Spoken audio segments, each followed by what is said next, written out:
हाय बच्चों, कैसे आप लोग। सोचो, इस वीडियो में मैंने साल्ट एनालिसिस के टॉप 35 क्वेश्चंस किए हैं। इसके साथ साथ अगर आप साल्ट एनालिसिस की थियोरेटिकल वीडियोस हैं वे जो अपलोडेड है, अगर वो देखोगे और डी ब्लॉक के से भी अगर जो क्वेश्चंस है वे चेक कर लोगे, तो आपका जो ये ओवरऑल अम्ब्रेला टॉपिक होता है ना, डी सॉल्ट एनालिसिस, डी की रिएक्शंस वगैरह, कुछ नहीं छूटना चाहिए। इसके अलावा मैं एनसीईआरटी के जो कुछ क्वेश्चंस होते हैं 36 वगैरह, वो भी अपलोड करूँगा। ओके, सो अब साल्ट एनालिसिस डी ब्लॉक तो आपको कहीं नहीं गया। So let just start. When a solution of mixture having two inorganic salts was treated with freshly prepared ferrous sulfate in acidic medium, देखिए, a brown ring was formed, whereas treatment with neutral FeCl3 it gave deep red color which disappeared on boiling and a brown red PPT was formed. तो ये पहला देखिए कि पहले जब बना तो डार्क ब्राउन रिंग बन रहा था, ठीक है। देखिए, डार्क ब्राउन रिंग बन रहा है किस, जो ये ब्राउन रिंग है ना, आपको नाम याद आ जाना चाहिए सीधा ही, जो आपका एक होता है ब्राउन रिंग टेस्ट, ठीक है। अब एक चीज देखिए, brown ring test basically test होता है नाइट्रेट आयन का। इसमें क्या होता है कि Fe2+ जो आयन्स हैं आपके, वे कितनी इजीली, या मतलब बेसिकली जो Fe2+ आयन्स हैं, वो इनकी जो एबिलिटी होती है to reduce nitrates, okay, to nitric oxide, जो Fe2+ है वो नाइट्रेट को नाइट्रिक ऑक्साइड में कन्वर्ट कर देते हैं। एंड मीनवाइल ये आपका टेस्ट जो होता है प्रूव हो जाता है, ठीक है। तो ये होता है brown ring test for the presence of nitrate ion. इसमें क्या होता है कि फॉर एग्जांपल आप कोई भी सॉल्यूशन ले लो, जैसे इसमें फेरस सल्फेट दिया हुआ था, ठीक है। तो आपने एक डाइल्यूट फेरस सल्फेट ले लिया, इसमें आप डाल देते हो कोई भी एक्वस सॉल्यूशन जिसमें नाइट्रेट आयन प्रेजेंट होता है। अब क्या होता है, ये तो आपकी टेस्ट ट्यूब है, इसमें आपने ले लिया फेरस सल्फेट और एक्वस आयन का उसका सॉल्यूशन। अब क्या होता है, इसमें हम धीरे धीरे H2SO4 को डालते हैं, ठीक, बहुत प्यार से, बहुत प्यार से। तो अब क्या होता है कि H2SO4 ये इकट्ठा होता रहता है और इस साइड यहाँ पे एक ब्राउन रिंग बननी शुरू हो जाती है, जो प्रूव करती है, देखिए H2SO4 ऊपर रह जाएगा, ये थोड़ा नीचे आ जाता है बाकी का सॉल्यूशन, यहाँ ब्राउन रिंग बन जाती है।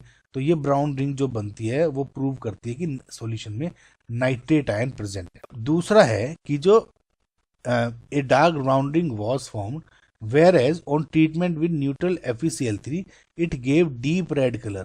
अब देखिए FeCl3 के साथ जो डीप रेड कलर आता है, जब आप FeCl3 के साथ रिएक्शन करते हो, न्यूट्रल FeCl3 के साथ एसीटेट आयंस की, FeCl3 के साथ जो एसीटेट आयंस हैं they give deep red colour. अब एक बात और चीज ध्यान दीजिएगा, इस मैं आपको भी एक कंसेप्ट बताता हूँ, इसमें बहुत स्टूडेंट फिनोल को भी सोच लेते हैं। फिनोल इसमें आंसर क्यों नहीं है वो एक सेकंड में मैं अभी बताता हूँ। देखिए, जो एसीटेट आयन के साथ है FeCl3 के जो एसीटेट आयंस है यानी CH3COO नेगेटिव, वे जब FeCl3 के साथ रिएक्शन करेंगे तो एक डार्क रेड कलर का कॉम्प्लेक्स बन जाता है, ठीक है। और जब इसमें आप हीटिंग कंटिन्यू करते हो तो ये डीप रेड कलर चेंज होके ब्राउन रेड कलर में कन्वर्ट हो जाता है। नाउ जो ये एसीटेट आयन है इसकी वजह से डीप रेड कलर बना और चेंज हो गया ब्राउन रेड कलर में, लेकिन अगर ये फिनोल होता तो it would not have been happen, ठीक है। तो इसका मतलब जो आपका करेक्ट आंसर है is option number 1, acetate ion से nitrate ion. Find the compound A from the following reaction sequence.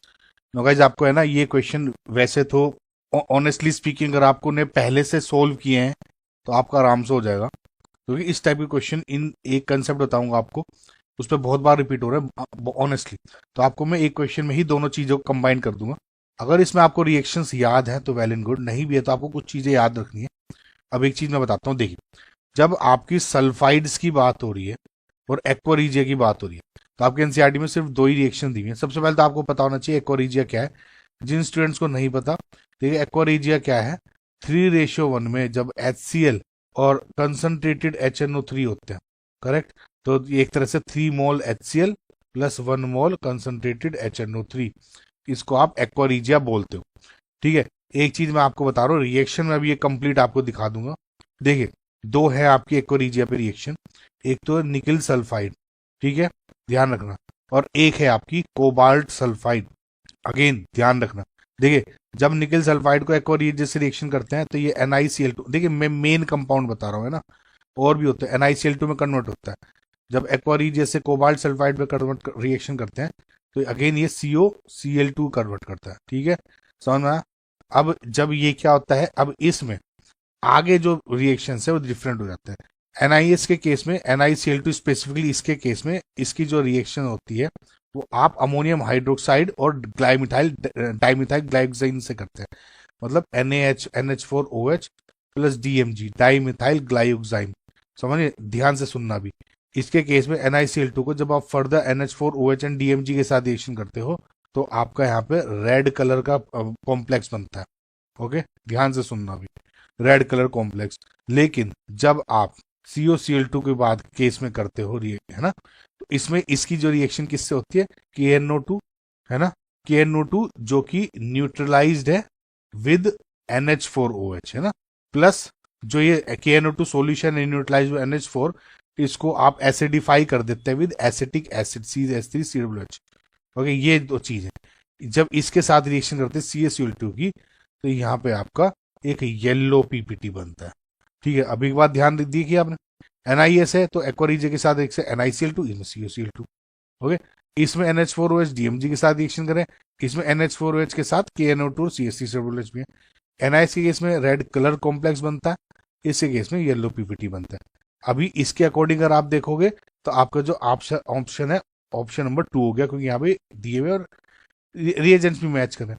Reactions देखेंगे तो रिएक्शन ही हो जाएगी। देखिए ये NiS के केस में एक्वारीजिया के साथ रिएक्शन करके NiCl2 बाकी के प्रोडक्ट बन रहे हैं। NiCl2 को अगेन DMG और NH4 के रिएक्शन करें। तो ये जो फर्स्ट रिएक्शन है बहुत बार पूछी जाती है गाइज, ये समझ लेना, कल रेड कलर कॉम्प्लेक्स बनता है। सिमिलरली ये COCl2 बन गया, इसको KNO2 and neutralise with NH4OH and solution acidified with CH3COOH के साथ रिएक्शन करा तो येलो PPT बनता है। ये बेसिकली कॉम्प्लेक्स है आपका, ठीक है। अगर आपको याद पूरा नहीं हो रहा है, एटलीस्ट आप ये वाले जो मेन येलो PPT क्या होता है, रेड कलर कॉम्प्लेक्स क्या होता है, ये जरूर याद कर ले, ये पूछा गया है इसलिए अवॉइड मना करें। तो फिलहाल इसमें इसके अकॉर्डिंग क्या हो गया, जो ऑप्शन नंबर 2 है is your final answer. In chromyl chloride test, for confirmation of chloride ions, a yellow solution is obtained. Acidification of the solution and addition of amyl alcohol at 10% H2O2 turns organic layer blue, indicating formation of chromium pentaoxide यानी CrO5. The oxidation state of chromium in that is. Now guys देखिए इसमें इस question में अगर आप देखोगे तो chromyl chloride test और वगैरह वगैरह जो पूरी की पूरी इंफॉर्मेशन दी है ना, वो कंफ्यूज करने के लिए दी है सिर्फ। आपको मैं अभी छोटा सा एग्जांपल एंड में दे दूंगा कि रिएक्शंस क्या है अगर आप चाहते हो तो, लेकिन ये इस क्वेश्चन में सिर्फ आपको क्या करना है, इन्होंने कहा है कि जो ये क्रोमियम पेंटाऑक्साइड बनता है ना, इसमें इसकी ऑक्सीडेशन स्टेट बतानी है क्रोमियम की, सिर्फ और सिर्फ ये पूछा हुआ है। नाउ वी नो गाइज, जो क्रोमियम पेंटाऑक्साइड है उसका स्ट्रक्चर कैसा होता है, बटरफ्लाई स्ट्रक्चर टाइप का होता है ना, CrOO इस टाइप का होता है, ओके। और ये स्ट्रक्चर गाइज बहुत जेई के लिहाज से बहुत इंपॉर्टेंट है, बहुत बार पूछा जा चुका है, ओके। नाउ अगर इसमें अब आपको ऑक्सीडेशन स्टेट्स देखनी है तो देखिए बहुत इजी मेथड है। ये डबल बॉन्ड है, O है तो -2, ऑब्वियसली ज्यादा इलेक्ट्रोनेगेटिव है, ये +2, ओके। ये ऑक्सीजन इधर -1 तो इधर +1, इधर -1 तो इधर +1, इधर -1 तो इधर +1, इधर -1 तो इधर +1, -1 क्यों और -2 इधर क्यों, क्योंकि 2 बॉन्ड है 1 बॉन्ड। तो बस इसका आपको एडिशन कर लेना है, 1 + 1 2 + 1 3 + 1 4 एंड +2 6, ये हो गया 6 आपका फाइनल आंसर।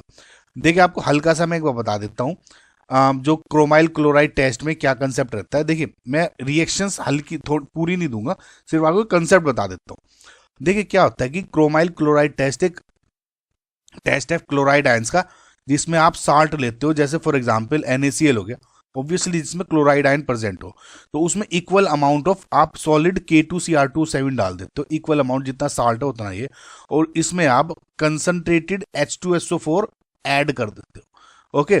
तो इसके बाद जब आप इस को हीट करोगे तो रिएक्शंस तो बहुत लंबी चौड़ी बनती है, लेकिन इसमें आपको ध्यान क्या देखना है कि इसमें एक गैस या वेपर्स इवॉल्व होती हैं, समझ में आया? और जो ये गैस और वेपर्स इवॉल्व होंगी वो किसकी होती है? आपकी क्रोमाइल क्लोराइड की, बेसिकली CrO2Cl2।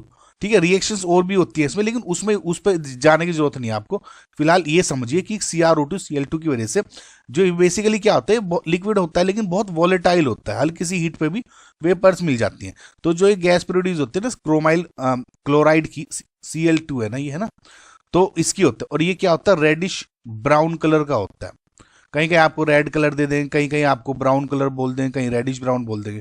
ठीक है, अब क्या होता है, जो ये गैस है इसको NaOH में पास कर देते हैं और एक येलो कलर का सॉल्यूशन बन जाता है। ठीक है, और जो येलो सॉल्यूशन बनता है ये होता है Na2CrO4 का, समझ में आया?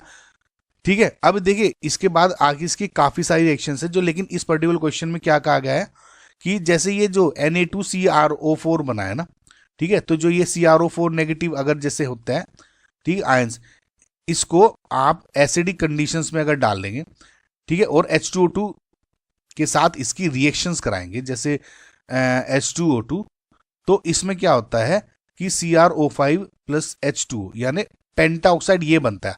बाकी रिएक्शन आप देख लीजिए, तो रिएक्शन इस तरह से याद कर लेना। तो ये बेसिकली आपका पेंटाऑक्साइड बनाता है यहाँ पे। ओके, सो फिलहाल इसमें ऑप्शन नंबर जो 1 है is your final answer. Now इस क्वेश्चन को देखिए guys, in the above sequence of reaction A and D respectively are, ये और ये। ठीक है, नाउ गाइस ये सारी रिएक्शंस मैंने आपको फर्स्ट जो क्वेश्चन था उसमें सब करा दिए। अब आपको देखते ही कोई दिक्कत नहीं होनी चाहिए गाइस। देखिए, अगर मैंने आपको A है, A को KOH और O2 के साथ रिएक्शन कराई है, B और H2 मिला है, आपको समझ में आ रहा है, कुछ हिंट आ रही है KOH और O2। तो मैंने आपको क्या कहा था गाइस, MnO2 है, याद है ना, fused with KOH with air, air में O2 कह दो, या कभी कभी O2 की बजाय KNO3 लिख देते हैं, यही आता है बस, दोनों बहुत कॉमन रिएक्शन। तो ये क्या आ जाएगा, MnO4 2 नेगेटिव में आ जाता है। और इसको आगे रिएक्शन कराते हो electrolytic reduction in alkaline medium, तो MnO4 नेगेटिव आता है। हालांकि वो वाला पार्ट पूछा नहीं है इसमें। तो ये क्या हो गया, ए तो हो गया आपका MnO2, KOH और फ्यूज वगैरह वगैरह जो भी है, ये सब पूरा का मटेरियल आपने यहाँ लिख दिया। तो क्या हो गया, K2MnO4 बन गया। साथ में लिख दो H2O गाइस, ये कौन याद रखता भी है। ठीक है, मेन तो आपको ये याद रखना है। अगर आप देखोगे, अगर आपको सिर्फ ए रिएक्शन भी आती है ना गाइस, ए जानते ही आपका क्वेश्चन सोल्व हो गया। ए क्या है, MnO2, यहीं से सोल्व हो गया आपका। बी ऑप्शन, भैया मुझे कुछ देखने की जरूरत ही नहीं है। देखिए हम स्टूडेंट्स हम लोग क्या सोचते हैं, सारी रिएक्शन को आपको इस तरीके से क्वेश्चन सोल्व करने चाहिए, ज्यादातर ऑप्शन काट काट के, जब इसमें मल्टीपल चीजें पूछी गई होती हैं। ठीक है, ठीक है। बी क्या होता है, ग्रीन, K2MnO4 होता है ग्रीन। अगेन यहाँ सी क्या है, पर्पल। देखते मैं कह दूं KMnO4 है, अगर कोई पूछता तो मेरे से। ठीक है, ये भी रिएक्शन आपको करा दिया। बी क्या है, K2MnO4। मैंने आपको कहा था ना कि MnO4 को हीट करते हो तो ये ब्रेक हो जाता है MnO2 में एंड K2MnO4 में। कहा था ना, MnO2 का आप ये MnO2 को फ्यूज्ड KOH से करते हो तो K2MnO4 में कन्वर्ट हो जाएगा। कहा था सिमिलरली अगर K2MnO4 को KMnO4 में कन्वर्ट करना है, आपको कहा था ना K2MnO4 को एसिड में डाल दो कि HCl में, तो ये कन्वर्ट हो जाएगा आपका KMnO4 में। ठीक है, और MnO2 बन जाएगा। तो ये हो गया 3B कन्वर्ट हो गया पर्पल में, KMnO4 हो गया, ये हो गया K2MnO4, राइट। MnO2 और H2O ये बन चुका है C। अब C अगेन K2MnO4 की रिएक्शन कराई, KMnO4 की, सॉरी। तो अब मैंने आपको एक रिएक्शन और बताई थी कि अब तक ये फंडा होता है, MnO2 को कन्वर्ट किया K2MnO4, K2MnO4 को कर दिया KMnO4 ऑक्सीडेशन रिएक्शन से। जब ये फ्यूज्ड KOH को किया इसमें इलेक्ट्रोलाइटिक जो ऑक्सीडेशन किया इन एल्कलाइन मीडियम, तो ये बन गया। जब इसको हीट करते हो KMnO4 को, तो ये इन इसमें और इसमें ब्रेक हो जाएगा। K2MnO4 को जब एसिड में डालते हो HCl में, तो इसमें और इसमें ब्रेक हो जाता है। ठीक है ना, व्हाट इफ अगर मुझे KMnO4 से डायरेक्ट MnO2 चाहिए, तो अब मुझे क्या चाहिए, ये पूछा था आपसे। तो मैंने आपको ये बताया था अगर ऐसा है तो आप एक काम करो, इसको Ki और H2O में डाल दो। Ki और H2O में डाल दोगे ऐसे, जैसे ये है KMnO4, Ki और H2O में डाल दिया, तो ये MnO2 में ब्रेक हो गया, KOH बन जाएगा और क्या बन जाएगा, KiO3। ठीक है, अब ये थोड़ा सा आपको आइडिया। अब देखिए एक चीज है इसमें आप ये कंफ्यूज हो सकते हो कि भैया ए को ही क्यों लिखा और ये KiO3 क्यों लिखा। इससे आप 2-3 मतलब आप ये सोच सकते हो ना, KiO3 में यहाँ भी लिख सकता था, MnO2 यहाँ भी लिख सकता था। इसके दो चीज हैं कि आप जिससे आप कंफ्यूज ना हो। पहला तो ये कि यहाँ पे ए पूछा गया है, ए यहाँ पे MnO2 ही है। दूसरा, आप जब रिएक्शन ड्रॉ करते हो पूरी तो बैलेंसिंग भी तो करते हो ना, तो 2 यहाँ पे है, तो इस तरह देख सकते हो। तो डी यहाँ पे KiO3 ही है। फिलहाल मेरी फर्स्ट रिएक्शन से ही सोल्व हो गया था, आपने जस्ट कंफर्म कर दिया। तो आपको गाइस ये मल्टीपल रिएक्शंस हैं, आई होप आपको याद होगी होंगी आपको। In ammonium phosphomolybdate the oxidation state of MO is, एक काफी इंपॉर्टेंट कंपाउंड है, इस पे बहुत बार आपके क्वेश्चंस पूछे गए हैं गाइस। ओके, तो फिलहाल देखिए इसको ऐसे लिखते हैं, अमोनियम ये 3 हो गया, 12 MOO3 एंड PO4। इसका स्ट्रक्चर ये होता है, इसका फॉर्मूला जो है ये होता है, याद कर लीजिएगा, इस काफ़ी हेल्प होगी। देखिए ऑक्सीडेशन स्टेट निकालने के लिए आपको काफ़ी डिफरेंट मेथड हो सकते हैं, लेकिन सबसे इजी ये रहेगा। देखिए NH4 को आप ऐसे लिखते हो, 12 MO3 का जो हो जाता है इस तरह का स्ट्रक्चर हो जाता है, ओके, न्यूट्रल है, एंड PO4 3 नेगेटिव। इसको आप ऐसे भी लिख सकते हो, थोड़ा और समझना है अगर आपको स्ट्रक्चर के साथ, तो ऐसे PO4 3 नेगेटिव। ओके, इतना समझ में आपको। नाउ देखिए स्टूडेंट्स, यहाँ सब एक अगर आप थोड़ा सा भी दिमाग लगाएंगे तो ये देखिए MO सिर्फ इसके ऊपर है, ये न्यूट्रल है, तो अगर मैं सिर्फ MOO3 पे जो आपका MO के ऑक्सीडेशन स्टेट है तो उससे मेरा आंसर आ जाएगा, करेक्ट। तो MO + 3 × -2 = 0 and M = +6 MO, and this is your correct answer. अगर आप यहाँ से भी निकालेंगे, देखिए बहुत बार अगर ये आपने मिस कर दिया कि ये न्यूट्रल है, हालांकि ये जरूर याद कर लीजिएगा, इस काफी हेल्प होगी आपको इससे। तो 3 × +1 3 हो गया, +12 प्लस इतना इसमें कितना हो जाएगा, MO एंड OA -2 होता है, 3 है तो -6 एंड प्लस -3 हो जाएगा इधर इसका, तो ये कैंसिल हो गया, तो ओवरऑल यही इसी से आ जाएगा। समझ में आया आपको? तो आंसर क्या हो गया इसका, 6, ये जरूर याद रखें आप। During the borax bead test of copper sulphate a blue green colour of the bead was observed in oxidising flame due to the formation of. देखिए पहली बात तो बोरेक्स बीड टेस्ट में whether it is a oxidising flame और reducing flame, देखिए क्या होता है आपकी, जैसे ये फ्लेम है, ठीक है, तो एक तो इसमें देखा होगा आपने बाहर का कुछ एरिया होता है और कुछ रीजन्स यहाँ अंदर बनी हुई होती है, तो ये जो अगर लेयर है इसको ये होती है ऑक्सीडाइजिंग फ्लेम, और जो अंदर की होगी इसको बोलते हैं आप रिड्यूसिंग फ्लेम। तो क्या होता है कि जब बोरेक्स बीड टेस्ट में अगर ऑक्सीडाइजिंग फ्लेम में कर रहे हो तो कभी कभी दूसरा कलर आता है और रिड्यूसिंग फ्लेम में उस आयन का दूसरा कलर आता है, लेकिन जो आता कलर है उसका रीजन वो सेम होता है, वो रीजन आता है बेसिकली जो मेटाबोरेट्स बनते हैं। ओके, मेटाबोरेट्स यानी जो बेसिक उनका फॉर्मूला हो जाएगा MXBO2Y, ठीक है, इस टाइप के कंपाउंड होंगे वो इन मेटाबोरेट्स की वजह से ही बेसिकली आपका ग्रीन कलर आता है, ठीक है। अभी मैं आपको और बताऊंगा, तो फिलहाल तो अगर आप देखोगे कि a blue colour of the bead was observed in exolite due to formation of, देखिए मेटाबोरेट क्या है, एक्स और एक्स को 1 रख दो, वाई को 2 रख दो, तो CuBO2 ट्वाइस, तो ये बन गया आपका क्यूप्रिक मेटाबोरेट, इसको बोलते हैं। तो फिलहाल तो आपका यहाँ पे आंसर आ गया, लेकिन अगर आपको थोड़ा सा और डीप देखना है 2 मिनट दीजिए, मैं आपको और अच्छी तरह से समझा दूंगा।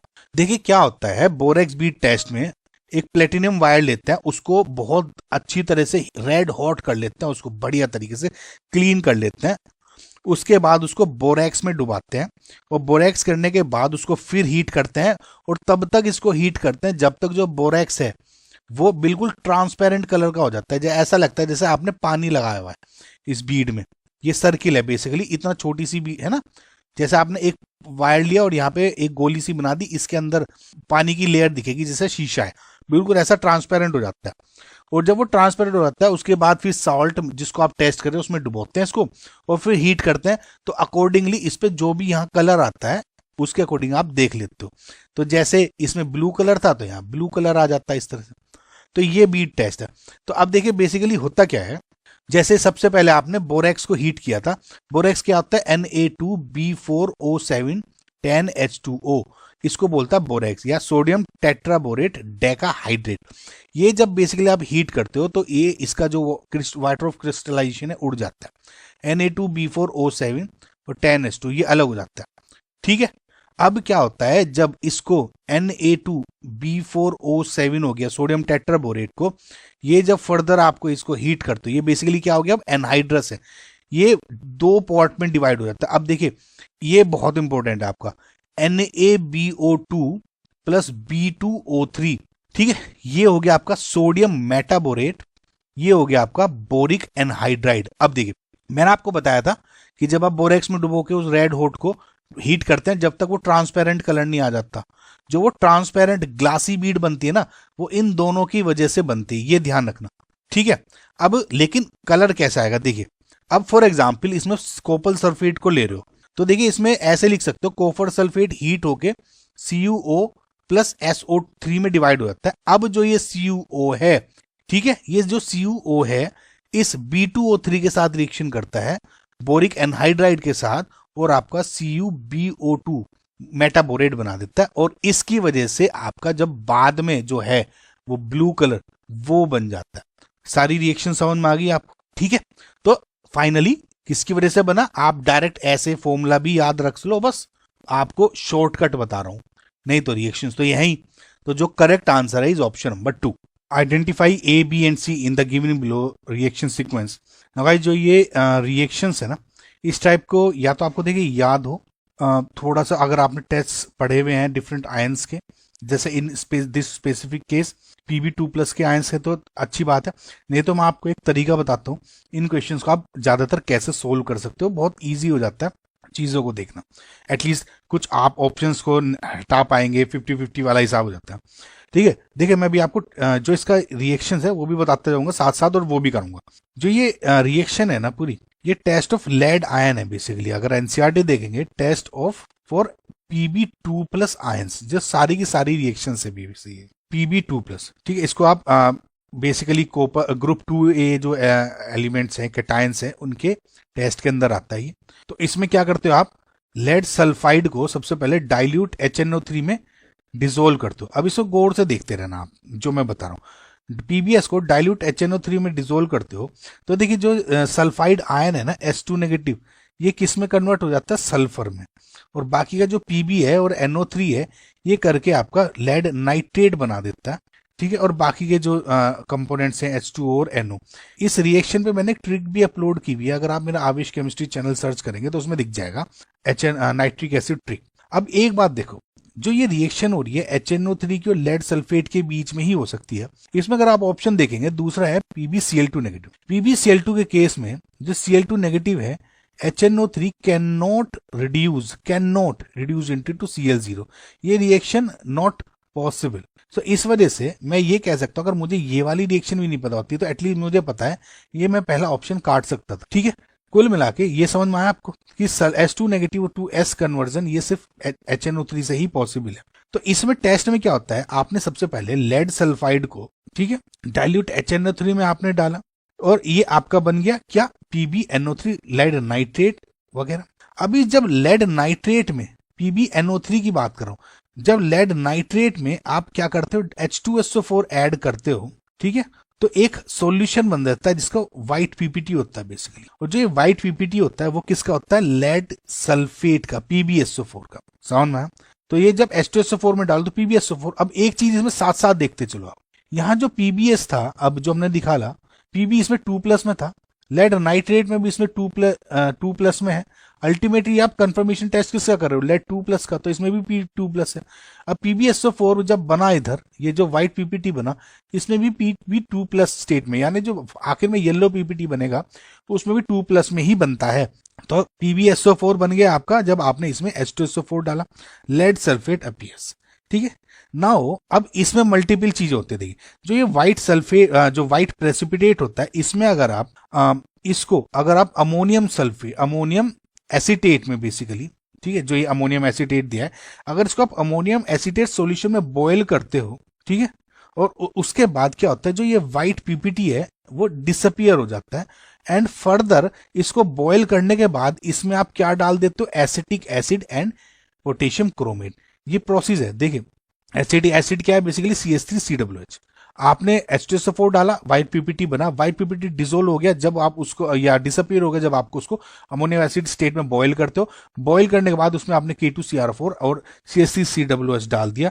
CH3COOH डालने के बाद आप क्या देखोगे, यहाँ पे PbCrO4 कलर कंपाउंड बन जाता है, जो कि एक येलो पीपीटी होता है। इसके साथ साथ जो दूसरे कंपाउंड बनते हैं, CH3COOH था तो उसके साथ CH3COOK हो जाता है, ठीक है। एंड अमोनियम एसिटेट था तो इसका क्या बन गया, ammonium sulphate.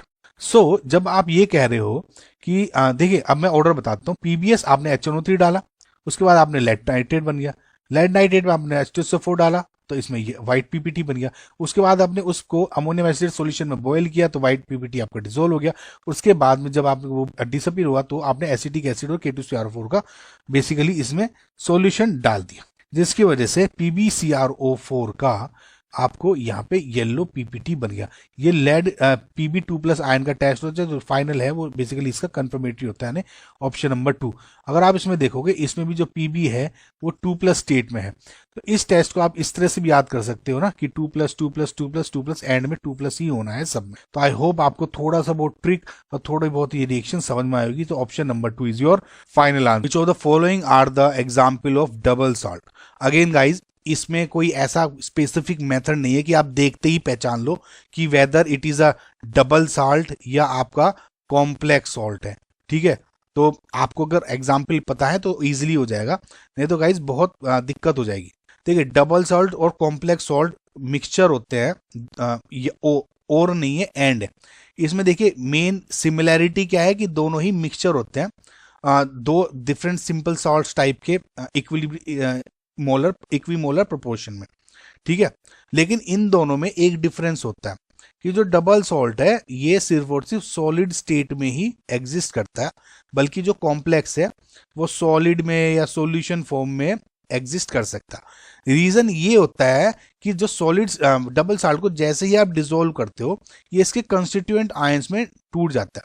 For example ABCD आपका कोई डबल सॉल्ट था, तो A+B+C-D- ऐसे में ब्रेक हो जाता है। ये डबल सॉल्ट की प्रॉब्लम होती है। ओके, आपको मैं 3 कॉमन ऐसे डबल सॉल्ट के एग्जांपल देता हूँ जो आपके एनसीईआरटी में दिए हैं और मोस्टली उन्हीं पे ही क्वेश्चन पूछे गए हैं। तो उसको अगर आप एक बार देख लोगे तो आपको दिक्कत नहीं होगी, आसानी हो जाएगी। तो ये देखिए, ये 3 एग्जाम्पल हैं, ये हो गए गाइज। तो पहला है कार्नलाइट, फॉर्मूला ये हो गया। दूसरा है मोहर सॉल्ट, ये भी इस पे भी काफी बार डायरेक्ट पूछे जा चुके क्वेश्चंस ये। एंड पोटाश एलम, जो आपको फिट करी बोलते हो, वो ये हो गया। ओके, तो इनके स्ट्रक्चर्स देख लीजिए आप, करेक्ट गाइज। तो अगर आप देखोगे ऑप्शंस में कौन कौन से हैं, FeSO4 NH4 twice 6H2O, ये हो गया आपका मोहर सॉल्ट, यानी ये करेक्ट हो गया। और फिर दूसरा हो गया आपका K2SO4 L2, ये हो गया आपका पोटाश एलम। इन्हीं पे ही गाइज 2-3 ही है, मैंने बहुत छाना, आपके एनसीईआरटी में यही है प्रेजेंट है, ठीक है। तो A एंड C, इसका मतलब जो ऑप्शन नंबर 2 है is your correct answer. K2Cr2O7 paper acidified with dilute H2SO4 turns green when exposed to. Now देखिए गाइज, इसमें 2 चीजें। पहली बात तो जो आपको K2Cr2O7 है, Na2Cr2, कुछ भी लिख दो, बेसिकली Cr2O7 2 नेगेटिव जो ये आपका आयन है। इनफैक्ट अगर आप इसको थोड़ा एसिडिक कंडीशन में भी डाल दो ना, थोड़ा अच्छे एसिडिक कंडीशन में, जैसे H2SO4 लिख दिया, तो ये आराम से इसका रिडक्शन हो जाता है, Cr3+ में चला जाता है, समझ आप। यानी जो आपका आयन यहाँ पर +6 ऑक्सीडेशन स्टेट में, यहाँ +3 में आ गया, तो एसिडिक कंडीशन में भी, अच्छे एसिडिक कंडीशन में भी इसका रिडक्शन हो जाता है। अगर डाइल्यूट कंडीशन दी हुई है जैसे ये बोला है, तो उसके साथ में अगर मैं कोई रिड्यूसिंग एजेंट ले लूं, एसिडिक कंडीशंस हैं अभी भी, अगर रिड्यूसिंग एजेंट ले लूं, उस केस में भी this ion get converted into Cr3+ ions. समझ में आया अब तक? जो ये Cr3+ आयन है, ये बेसिकली होता है आपका ग्रीन कलर का। ओके, तो अगर कोई आपसे पूछे ग्रीन कलर बन गया तो ये किस चीज की प्रेजेंस को देता है, ये करता है आपका Cr3+ आयंस को। सो अगर मैं कह दूं कि इनमें से जो जो मेरे गैसेस जो दी हुई हैं, वो अगर बेसिकली मेनली रिड्यूसिंग नेचर है, उनकी रिड्यूसिंग एजेंट होते हैं, तो वो आपको इजीली हो जाएगा। देखिए, ओवरऑल कार्बन डाइऑक्साइड एक ऑक्सीडाइजिंग एजेंट, ऑक्सीडेंट की तरह बिहेव ज्यादा करता है, ठीक है। SO3 भी अगेन ऑक्सीडेशन एजेंट की तरह ज्यादा बिहेव करता है।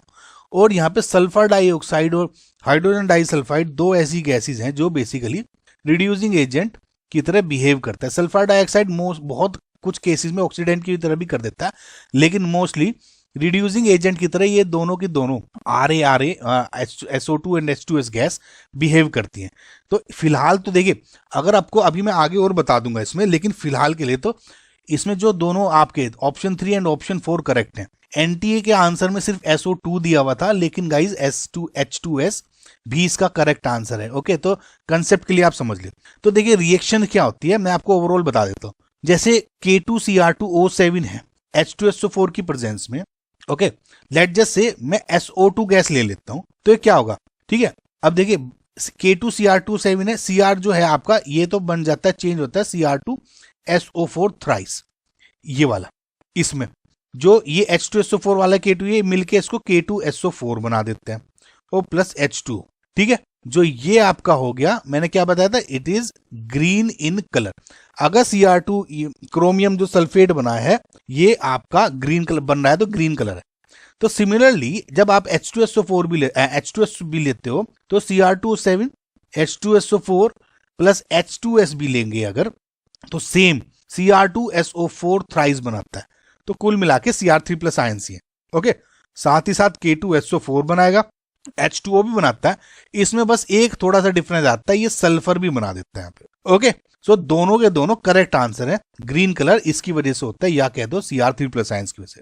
ओके, सो अच्छा, ओवरऑल आप एक बार ये और ध्यान रखें कि जैसे रिड्यूसिंग एजेंट था, तो ये किसकी तरह बन जाएगा, ये आपका ऑक्सीडाइजिंग एजेंट की तरह बिहेव कर रहा है। तो इसका मतलब जैसे इस केस में भी जो आपका K2Cr2O7 है या Cr2O7 ये डाइक्रोमेट आयन है, ये basically in acidic medium behave as a oxidising agent. खुद का रिडक्शन करा के दूसरे का ऑक्सीडाइजिंग कर रहा है ना। तो आई होप गाइज आपको क्वेश्चन समझ में आएगा। Choose the correct test with respective observations.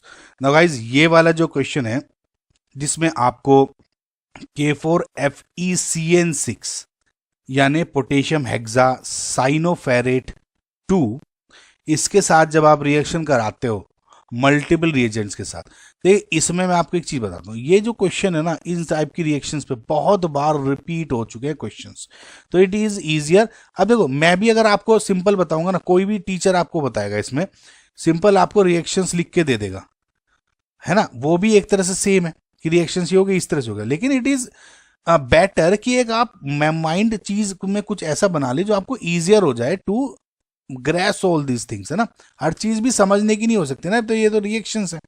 तो देखिए मैं आपको बता रहा हूं, ये बहुत बार क्वेश्चंस रिपीट हो चुके हैं इस पे, और इसमें सिर्फ 3 रिएजेंट 3 आयंस हैं बेसिक। देखिए ये क्या है ना, प्रैक्टिकल केमिस्ट्री पे डिपेंड है, ठीक है, सॉल्ट एनालिसिस पे, और उसमें 3 आयंस हैं जो एनसीईआरटी में दिए हैं प्रैक्टिकल वाली किताब में, और उसमें ये 3 है। इसके अलावा अगर कुछ भी पूछा है वो समझो कि वो कोई कलर नहीं देगा या कोई प्रेसिपिटेट वगैरह कुछ नहीं बनाया, ऐसे सोचो, ठीक है। अब ये सिर्फ 3 आपके कौन कौन से हैं, देखिए पहला आपका रिएक्शन CuSO4 वगैरह से करेंगे। अब देखो एसिडिफाइड विद एसिटिक एसिड है, ये ध्यान रख लेना, ठीक है। ना भी दिया हो तब भी CuSO4 के साथ मानोगे तो आप आंसर वही लिख के आओगे। बस थोड़ा सा आइडिया याद कर लो कि एसिडिफाइड विद COOH, एक है CuSO4, दूसरा आप करते हो FeCl3 के साथ रिएक्शन, अगेन वही K4FeCN इसमें से है ना, देख ऐसे दे दिया। और जो तीसरा है वो होता है ZnCl2 के साथ, इसमें यही 3 एनसीईआरटी में दिए हुए हैं, आप ध्यान रखना। बाकी की जैसे ZnCl2 है, इसके साथ न्यूट्रलाइज्ड विद की NH4OH वगैरह वगैरह, ये साइड में याद कर लो, मैं ये नहीं कह रहा, एक्स्ट्रा इन्फॉर्मेशन होनी चाहिए हल्की सी, यहीं लिख लो एसिडिफाइड विद एसिटिक एसिड और अपना न्यूट्रलाइज्ड विद NH4OH, कुल मिला के 3 ये हैं बस, है ना, मैं जो आपको बता रहा हूँ वो समझ लो। तो CuSO4 के साथ जब आप रिएक्शन करते हो तो वही बनता है चॉकलेटी ब्राउन, है ना, चॉकलेट ब्राउन प्रेसिपिटेट बनता है। दूसरा क्या है FeCl3, जब FeCl3 के साथ करते हो तो आपका क्या बनता है प्रूशियन ब्लू PPT। इसमें ध्यान रखना PPT है, अगर एक्सेस FeCl3 हो जाता है तो प्रूशियन ब्लू PPT नहीं होता, सोल्यूबल होता है वो। ZnCl2 केस में व्हाइट और ब्लूइश व्हाइट प्रेसिपिटेट बनता है। बस ये 3 है। अगर आपको देखना है कि CuSO4 के केस में क्या बनेगा, इसमें सिंपल है Ca2FeCN6, इसके केस में देखोगे तो Fe4 यहां है ना, Fe4 FeCN6 अंदर, इसमें क्या हो जाएगा K2ZN3 FeCN6 है ना। तो कुल मिला के भाई ये सिर्फ ये कोई नहीं पूछेगा, पूछ सकता है लेकिन देख लो, लेकिन ये कलर याद कर लो। अब अगेन करेक्ट टेस्ट पूछा है तो पहला सही है, बी सही है, सी सही है। MgCl2 दिया है, मैंने नहीं बताया, BaSL2 नहीं बताया, तो ये नहीं होंगे, बस ये मान लो। ABC option 3 is your correct.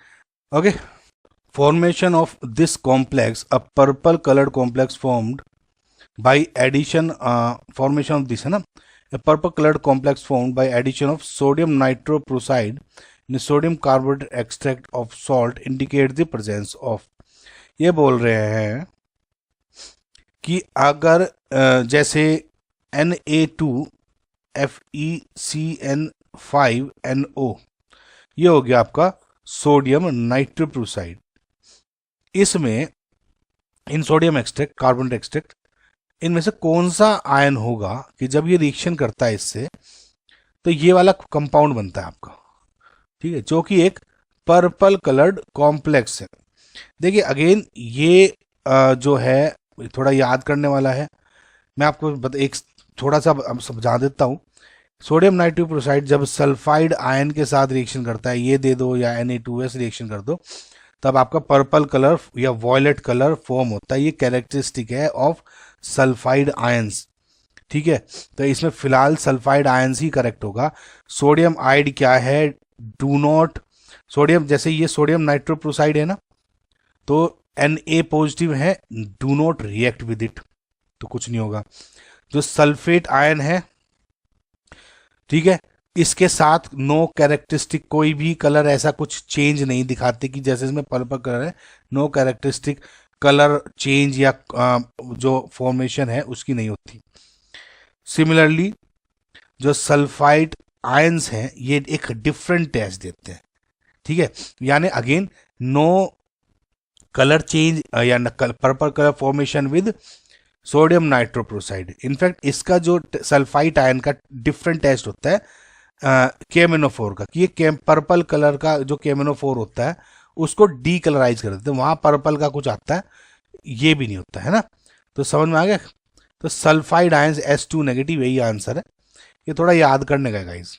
तो option number 3 your final. When salt is treated with sodium hydroxide solution, it gives gas X. On passing gas X through reagent Y, a brown colored precipitate is formed. X and Y respectively are. देखिए ये जो पूरी reaction दी हुई है ये एक confirmatory test होता है आपका ऑफ अमोनियम आयंस, ठीक है। अगर आप NCERT में देखोगे ये लाइन टू लाइन दिया हुआ है, ठीक है। और ये जो टेस्ट है इसकी मोर और लेस रिएक्शन ये होती है, जैसे ये अगर आपका अमोनियम सल्फेट लिया, इसमें क्या है आपका NH4 पॉजिटिव है ना। तो देखिए अब ये क्या करता है, जो NH4 पॉजिटिव आयन हो गया यानी अमोनियम सल्फेट, इसको आपने NaOH के साथ रिएक्शन कराई, यानी जो साल्ट है ये आपका साल्ट है, इसको रिएक्शन कराई आपने सोडियम हाइड्रोक्साइड के साथ और एक गैस देता है X। तो गैस क्या है, ऑब्वियसली इसमें अमोनिया, तो ये अमोनिया गैस निकली। इस गैस को आप एक रिएजेंट, ये हो गया आपका X है ना, रिएजेंट Y के साथ रिएक्शन करते हो तो एक ब्राउन कलर का PPT बनता है। जो ब्राउन PPT है वो ये है और जो रिएजेंट Y ये है, और इस रिएजेंट Y को क्या बोलते हो आप, नेस्लर्स रिएजेंट। ओके, इसी वजह से इंपॉर्टेंट है बहुत। सो जब अमोनिया गैस हुई तो उसको नेस्लर रिएजेंट के पास करते हो तो ये आपका एक ब्राउन PPT बनता है जो कि ये है, करेक्ट। बस ये स्ट्रेट फॉरवर्ड इस तरह से है गाइज, आपको थोड़ा बहुत याद तो करना पड़ेगा। तो यानी ऑप्शन नंबर 2 है is your correct answer. X ये हो गया, Y हो गया। A solution of CrO5 in amyl alcohol has a which color? इस पूरी रिएक्शन को समझने के लिए आपको ये पूरी रिएक्शन समझनी पड़ेगी और उसके अकॉर्डिंग आपको आंसर आ जाए। सो बेसिकली रिएक्शन स्टार्ट होती है आपकी K2CrO4 से, ठीक है। अब क्या होता है, ये पोटेशियम क्रोमेट हो गया।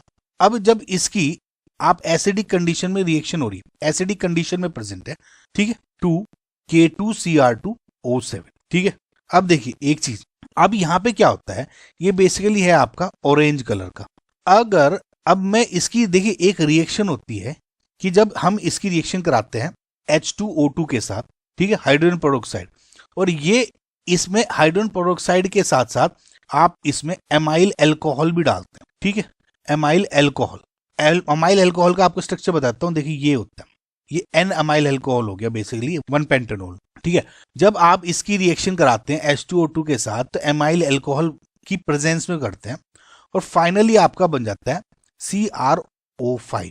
CrO5 का स्ट्रक्चर बहुत इंपॉर्टेंट है, आपसे कभी भी पूछ लिया जा सकता है, वो ये होता है। ओके, अब देखिए क्या होता है, जो CrO5 है ये होता है ब्लू कलर का, लेकिन जो देखिए अब इसमें एक चीज देखिए, जैसे ही K2Cr2O7 हो रहा है, अभी यहाँ पे K2Cr2O7 प्रेजेंट था, अब मैं जब इसकी H2O2 के इसके अंदर H2O2 डालता हूं तो CrO5 बनना शुरू हो जाता है। इसमें कुछ सपोज ये K2Cr2O7 था, इसमें कुछ बनने शुरू हो गए आपके CrO5 मिलाते ही।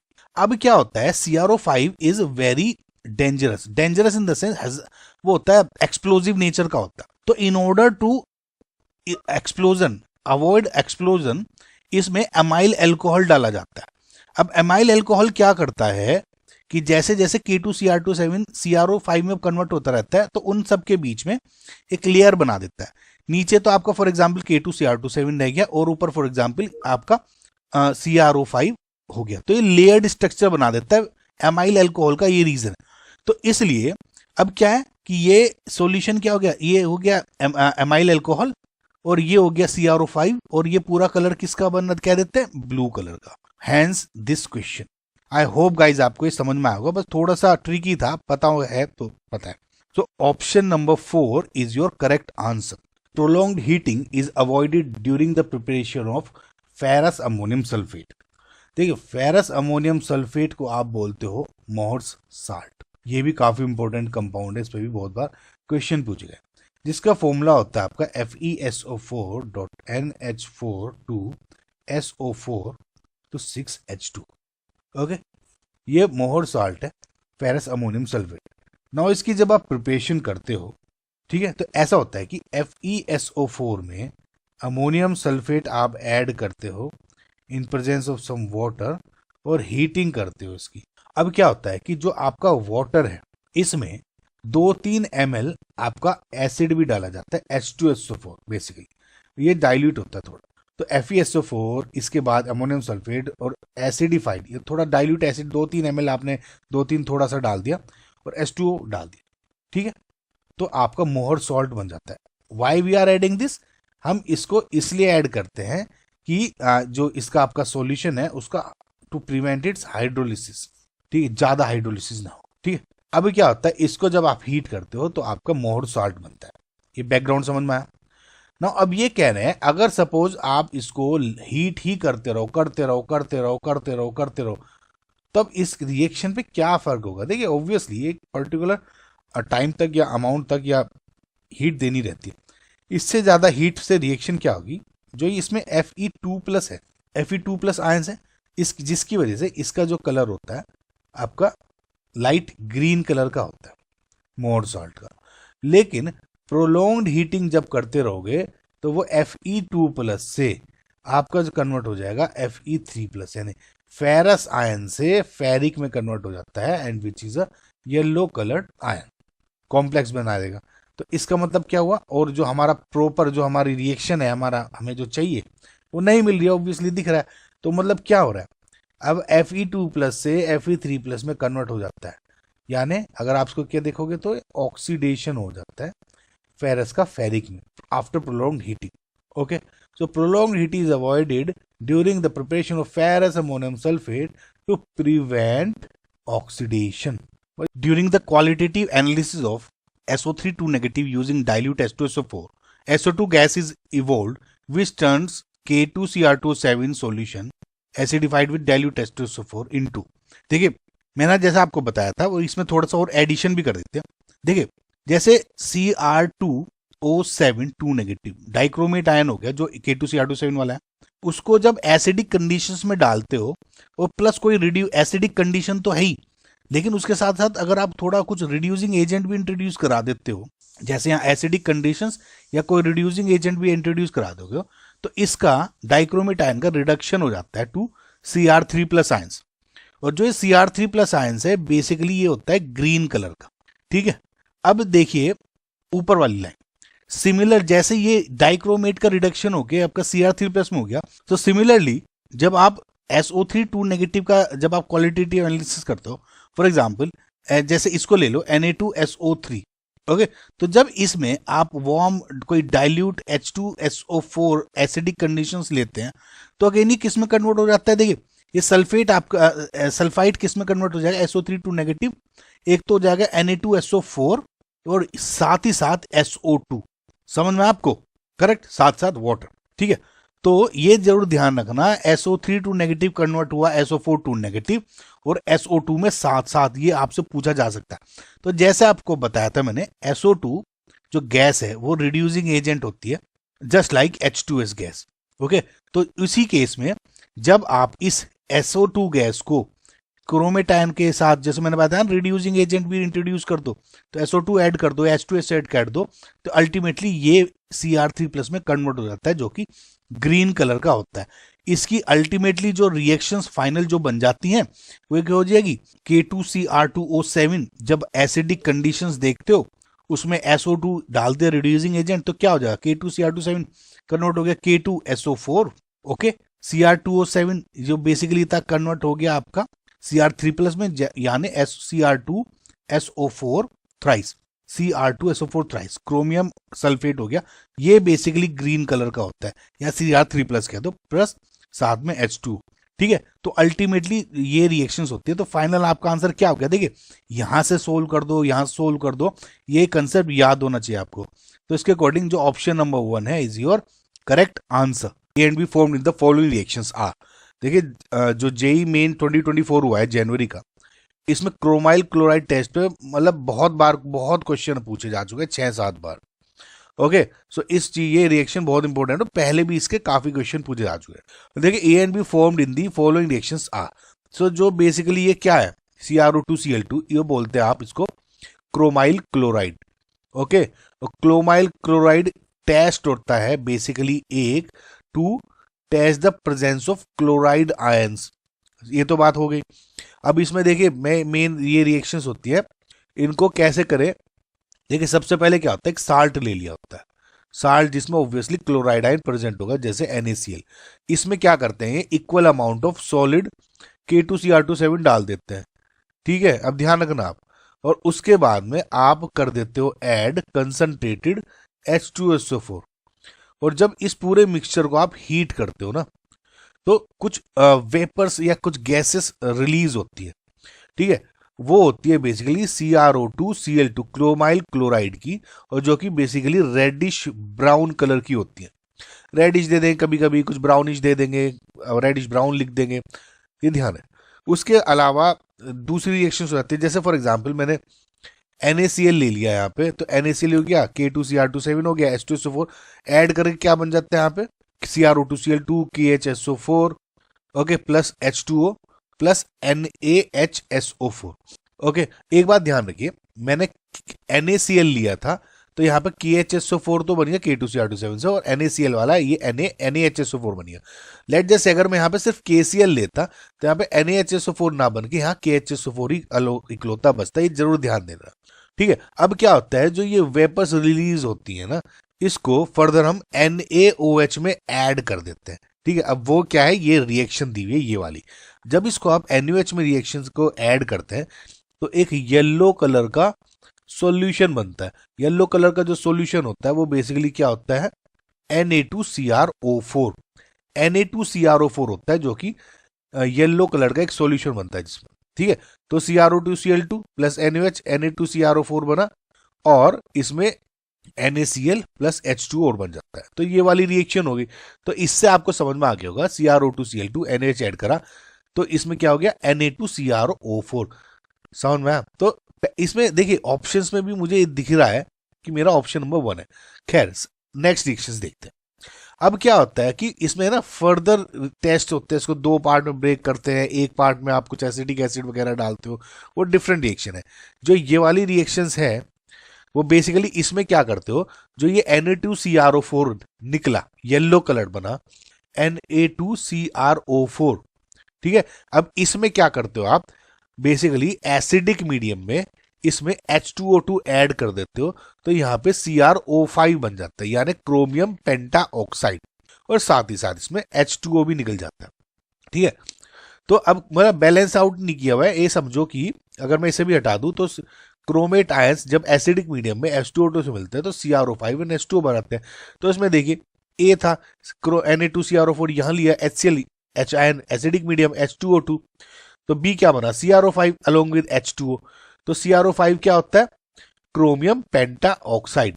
ओके, तो इसका स्ट्रक्चर बेसिकली ये होता है, बटरफ्लाई स्ट्रक्चर बोलते हैं इसको, और इंपॉर्टेंट है एग्जाम के पर्पज से। ठीक है, तो ये बन गया बी। तो इसके अकॉर्डिंग क्या option number 1 is your final answer. An ammoniacal metal salt solution gives a brilliant red PPT on addition of dimethyl glyoxime. The metal ion is, देखिए सबसे पहले तो आपको ये पता होना चाहिए कि डाइमिथाइल ग्लाइकोजाइम या कि DMG क्या होता है। देखिए DMG का सिंपल फॉर्मूला होता है, ये स्ट्रक्चर होता है ये, ठीक है, N इधर है OH और इधर OH। ओके, ये CH3 है ऑब्वियसली, तो इसको आप डाइमिथाइल ग्लाइकोजाइम या DMG शॉर्ट में बोलते हैं। और ये कॉमन एक ऐसा रिएजेंट होता है जो कि बेसिकली मेटल आयंस को, ठीक है, जैसे आप निकल 2+ हो गया, या जैसे ये कोबाल्ट 2+ हो गया, PD2+, Fe2+, Cu2+, इन सब को है ना डिटेक्ट करने का काम आता है। देखिए लगभग इन सभी में रिएक्शन सेम होती हैं, ठीक है, लेकिन बस पीपीटी का कलर दूसरा आ जाता है। ओके, सो अब देखिए एक चीज देखिए, इसमें जब भी कोई मेटल आयन होता है, जैसे अब फॉर एग्जांपल आप निकल 2+ को ले लें, जब ये 2 मोल्स ऑफ DMG के साथ रिएक्शन होती है इसमें, तो इस रिएक्शन में ये जो DMG है it act as a bidentate ligand. जो मैं इंफॉर्मेशन दे रहा हूं आपको गाइस बहुत इंपॉर्टेंट है, किसी तरह से भी पूछी जा सकती है। जो निकल 2+ है, जब 2 यूनिट्स ऑफ आपका DMG से रिएक्शन करता है, उस केस में DMG, ये 2 बहुत जरूरी है, DMG बाइडेंटेट लीगेंड की तरह बिहेव करता है। और कब, in the presence of NH4OH। Okay, ammoniacal metal salt हो गया NH4OH Ni2+। तो जब आपका ये Ni यहां पे है और इसको पहले आप 2 बार बना लो N। ओके, सो अब क्या होता है, देखिए इसका O, इसका OH, इसका O, इसका OH ऐसे बना लिए, ठीक है। अब ये क्या होता है, इस पे बेसिकली N पे यहाँ पॉजिटिव हो जाएगा या नेगेटिव, ये इस तरह की रिएक्शन बॉन्ड हो जाता है, ये पॉजिटिव ये नेगेटिव, ठीक है। और जो इसमें लीगेंड्स हैं बेसिकली, अब ये हो जाता है यहाँ पे ये और ये। ओके, ये जो Ni पे 2+ चार्ज था वो ये इससे एक इस पे और एक इस पे आ गया। सो बेसिकली ये जो पूरा बना, इसको आप शॉर्ट फॉर्म में लिख सकते हो निकल DMG का ट्वाइस। ओके, अब देखिए ये बेसिकली होता है आपका रेड PPT, रोज रेड बोलते हैं इसको। ओके, रोज रेड। तो फिलहाल तो आपका करेक्ट आंसर तो इसमें Ni2+ होगी। अब देखिए क्या है, रोज रेड ये देता है, सारे ये जो कोबाल्ट है, आयरन SU है, रिएक्शंस तो ये भी देते हैं, डिफरेंट रिएक्शन हो जाएंगी सब में, ये act as a bidentate ligand ही करता है, ठीक है, लेकिन बस PPT का कलर दूसरा हो जाता है। तो आई होप आपको ये समझ में आया होगा, जो बेसिक से मैंने बताने की कोशिश करी है। इससे ज्यादा इस टॉपिक पे आपको नहीं सवाल पूछा जाएगा, ज्यादा बाइडेंटेट पूछ लेंगे। A solution of FeCl3 when treated with K4FeCN6, that is potassium ferrocyanide solution, gives a Prussian blue PPT due to the formation of। Now ये एक क्वेश्चन है गाइस जो बहुत बार पूछा जा चुका है। ओके, सो बेसिकली ये एक Fe3+ आयंस है, इसका जो टेस्ट करते हो उसमें भी प्रेजेंट होता है, ठीक है, उसकी बेसिकली रिएक्शंस होती है। तो क्या होता है कि फॉर एग्जांपल FeCl3 ले लो, तो जब ये FeCl3 है, ये पोटेशियम फेरोसाइनाइड के साथ ट्रीट किया जाता है, तो एक ब्लू PPT बोला जाता है, बनता है फेरिक फेरोसाइनाइड की वजह से, और वो बेसिकली प्रूशियन ब्लू कलर का होता है। और ये बहुत ही कॉमन रिएक्शन है गाइस, ठीक है। तो रिएक्शन क्या होती है कि इस पे बहुत बार पूछे जा चुके क्वेश्चन, FeCl3 जब K4FeCN6 के साथ रिएक्शन करता है, अब देखिए क्या होगा, Fe को रिप्लेस कर देगा, यानी Fe4FeCN6 प्लस जो FeCl3 था ये K को KCl, समझ में अंदर का सेम है। तो ये क्या हो गया, पोटेशियम फेरोसाइनाइड, ठीक है, और इसका नाम क्या हो गया, फेरिक फेरोसाइनाइड, और ये क्या होता है basically blue, Prussian blue. Okay, so जो आपका करेक्ट ऑप्शन क्या हो गया, ये option number 2। Identify inorganic slides sulphides that are yellow in colour. ना गाइस देखिए, ये क्वेश्चन इस टाइप के तो ये होता है कि आपको अगर 2-3 ऑप्शंस के आंसर पता हैं और एक उस तरह से आप आंसर करने की कोशिश करें, इसमें बहुत ही लेस थोड़े ट्रिक यूज होती है, कोई कंसेप्ट तो याद ही रखना रहता है। ठीक है, देखिए जो NH4 है अमोनियम सल्फाइड, ये बेसिकली कलरलेस होता है और अगर आप इसको इन सॉल्यूशन फॉर्म में डाल लोगे तो ये येलो कलर का होता है। ठीक है, इन सॉल्यूशन फॉर्म। ठीक है, येलो कलर का पूछा है तो NH4S कलरलेस है, येलो इन सॉल्यूशन। जो लेड सल्फाइड है वो आपका ब्लैक कलर का हो गया। ठीक है, AS2S3 है वो आपका येलो कलर का हो गया। AS5 है, ये येलो या ऑरेंज इस टाइप का कलर का हो जाता है ना। और जो COS है वो भी ब्लैक कलर का होता है। अब देखो आप, जब मैं ये बोल रहा हूं कि इनमें से कौन से येलो कलर के हैं, तो आपके पास देखिए ये वाला, ये तो 2 ऑप्शन हो गए, END, DNE तो हो ही गया। ठीक है, लेकिन इसमें कलरलेस या येलो है, ये भी हो सकता है A ऑप्शन भी। अब देखो क्या है कि कुछ आंसर कीज में कभी कभी NTA में शायद A, D and E answer दिया हुआ है। ठीक है, यानी ऑप्शन नंबर 2। और कायदे देखा जाए तो इसमें सॉल्यूशन नहीं दिया हुआ, कुछ नहीं दिया, तो सिर्फ DNE भी आंसर हो जाना चाहिए, यानी ऑप्शन नंबर 4। तो ये थोड़ा कंफ्यूजिंग था, लेकिन मैं आपको दोनों बता दी कि किस तरह से आपका क्वेश्चन हो सकता है। तो आप ये मानो कि चलो 2 भी आंसर हो सकता है एंड 4 भी ऑप्शन हो सकता है। ओके, आई होप आपको समझ में आ गया। फिलहाल can we use glass rod instead of platinum wire for performing the flame test, explain your answer. देखो बच्चों, इस सवाल में बहुत ही एक प्रैक्टिकल और अक्सर लैब में काम आने वाला एक क्वेश्चन है कि क्या हम फ्लेम टेस्ट के लिए प्लेटिनम वायर की जगह ग्लास रोड का इस्तेमाल कर सकते हैं। देखो, इसका सीधा साधा जवाब है नहीं। हमें है ना ग्लास रोड अवॉइड करनी चाहिए और प्लेटिनम वायर ही यूज करना चाहिए। अब इसके पीछे का साइंटिफिक रीजन ये समझते हैं कि फ्लेम टेस्ट का पूरा मकसद ये होता है कि हम मेटल आयंस को हीट करें और उनके कैरेक्टरिस्टिक्स कलर को पहचानें, राइट। जो प्लेटिनम वायर है उसको इसलिए चुना जाता है कि वो जो प्लेटिनम है इज इनर्ट एक्चुअली मेटल। इसका मतलब है कि जब हम इसे तेज आंच या फ्लेम पर गर्म करते हैं तो प्लेटिनम खुद कोई कलर प्रोड्यूस नहीं करता और ना ही ये साल्ट के साथ रिएक्ट करता है या रिएक्ट करके कोई नया कंपाउंड बनाता है, राइट। तो इससे क्या होता है कि हम साल्ट का असली कलर, जैसे कॉपर के लिए ब्लूइश ग्रीन या स्टोनशियम के लिए क्रिम्सन रेड होता है, बिल्कुल हम साफ साफ देख सकते हैं। अब अगर हम ग्लास रोड की बात करें तो प्रॉब्लम ये है कि ग्लास रोड बोरोसिलिकेट या फिर सोडियम सिलिकेट से बनी होती है। जब आप ग्लास रोड को बर्नर की फ्लेम पर गर्म करते हैं ना, तो ग्लास में मौजूद सोडियम आयंस एक्साइट हो जाते हैं और एक बहुत ही ब्राइट गोल्डन येलो कलर की फ्लेम देने लग जाते हैं, जैसे इसमें दिख रहा है ना आपको। अब सोचिए, अगर आप किसी ऐसे साल्ट को टेस्ट कर रहे हैं जिसका अपना कलर हल्का सा है, थोड़ा सा ना, ज़्यादा ब्राइट नहीं है, तो ग्लास रोड की वजह से तेज पीली फ्लेम उस कलर को छुपा देती है, यानी मास्क कर देती है। तो आपको हर बार सिर्फ पीला रंग ही दिखेगा और आप कंफ्यूज हो जाएगी कि ये साल्ट का कलर है या फिर ग्लास रोड का, राइट। एक तो ये हो गया। अब इसके अलावा ना प्लेटिनम वायर का मेल्टिंग पॉइंट बहुत हाई होता है और ये बार बार साफ करके रीयूज भी कर सकते हो। ग्लास रोड क्या है कि गर्म होने पर पिघल सकता है और उसमें जो इम्प्योरिटीज़ है वो चिपक सकती हैं, जो रिजल्ट खराब कर देती है। लैब मैनुअल के हिसाब से हम प्लेटिनम वायर को पहले कंसनट्रेटेड HCl में डिप करके साफ करते हैं और फिर तब तक गर्म करते हैं जब तक वो कोई कलर देना बंद ना कर दे। ग्लास रोड के साथ ये जो क्लीनिंग प्रोसेस है ना, वो इतना इफेक्टिव नहीं है क्योंकि सोडियम ग्लास का हिस्सा है, अब वो एक्साइट हो जाता है, राइट। तो हमेशा ये याद रखो कि एक्यूरेट रिजल्ट्स के लिए प्लेटिनम वायर ही बेस्ट है क्योंकि वो नॉन वॉलेटाइल है और अपनी तरफ से कोई भी इंटरफेरेंस क्रिएट नहीं करता। अगर प्लेटिनम वायर अवेलेबल ना हो जस्ट इन केस, तो कभी कभी आप निक्रोम वायर यूज कर लेते हैं, लेकिन ग्लास रोड तो बिल्कुल भी यूज नहीं की जाती, correct. Why is dilute H2SO4 is preferred over dilute HCl while testing anions.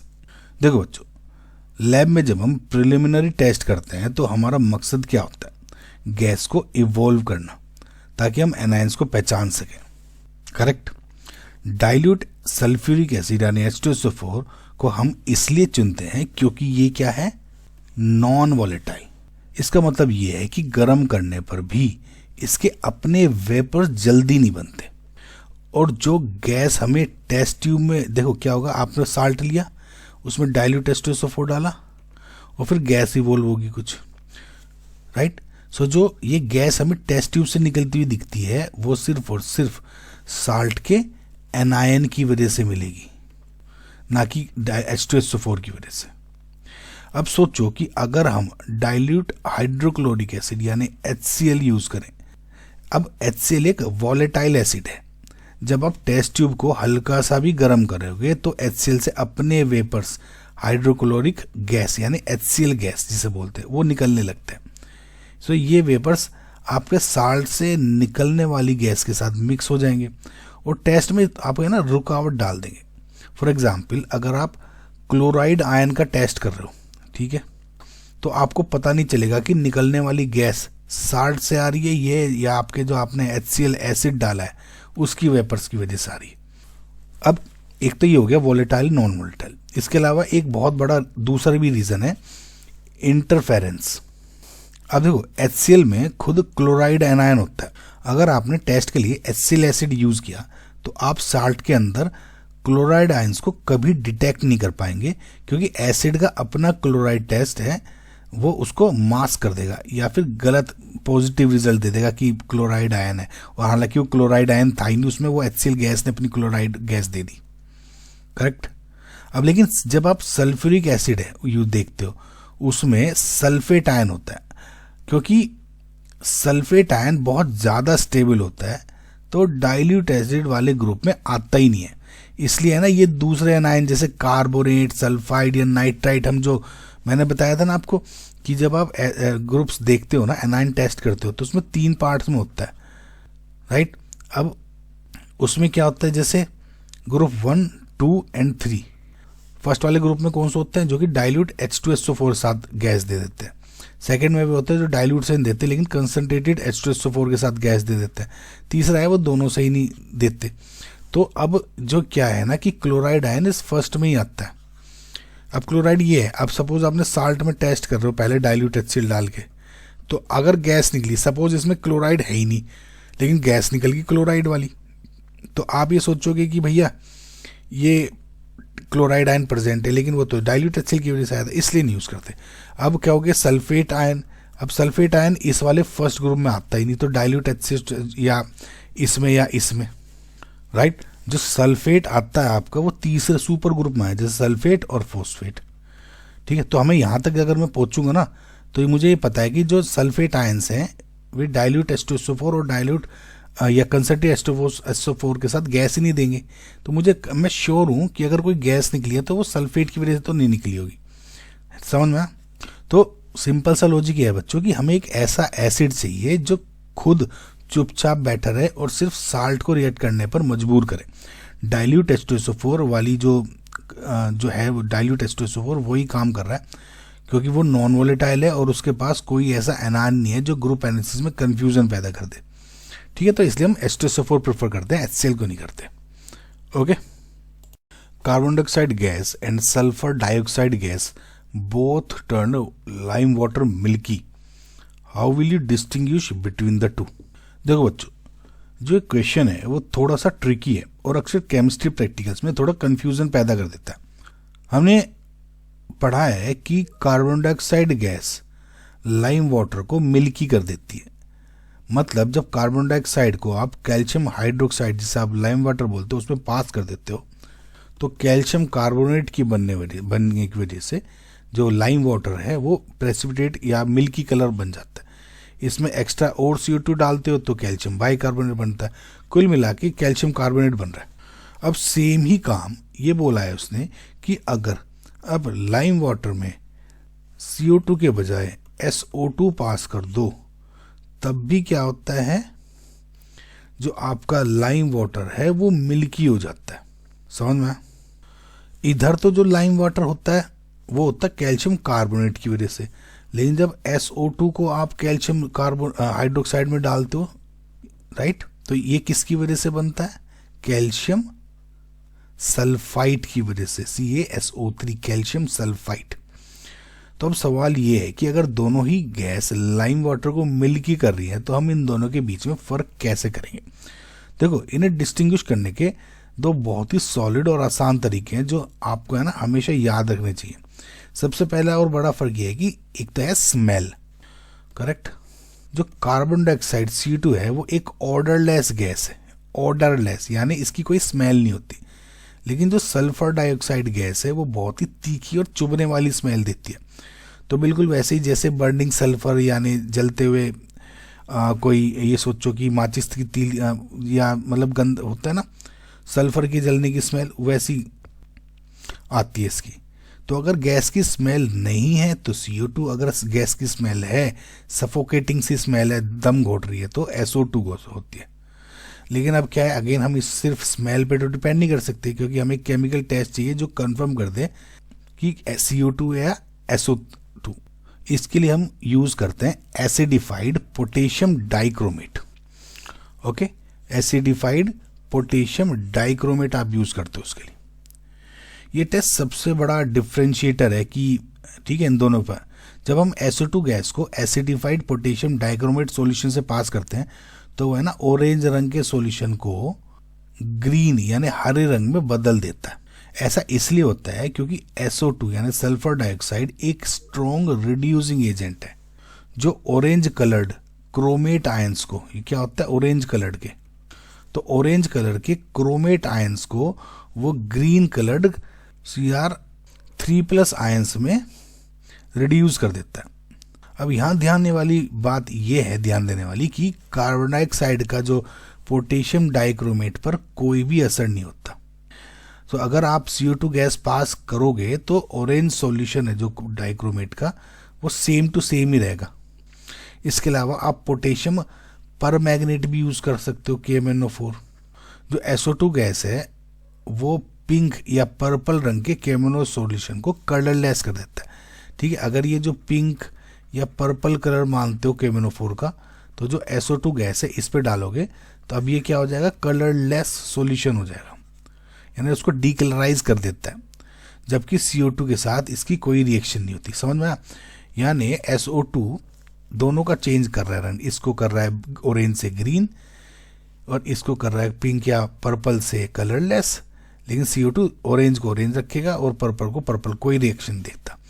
तो इन समरी क्या है कि दोनों ही लाइम वाटर को मिल्की करते हैं, लेकिन अगर मिल्की करने वाली गैस एसिडिफाइड पोटेशियम डाइक्रोमेट को ऑरेंज से ग्रीन कर दे तो वो पक्का सल्फर डाइऑक्साइड है। अगर गैस को पोटेशियम डाइक्रोमेट पर कोई असर नहीं है तो वो या स्मेल भी नहीं है तो कार्बन डाइऑक्साइड गैस है। समझ में आया? सो आई होप आपको समझ में आया होगा बच्चों। What is the composition of dark brown ring which is formed at the junction of two layers in the ring test of for nitrates?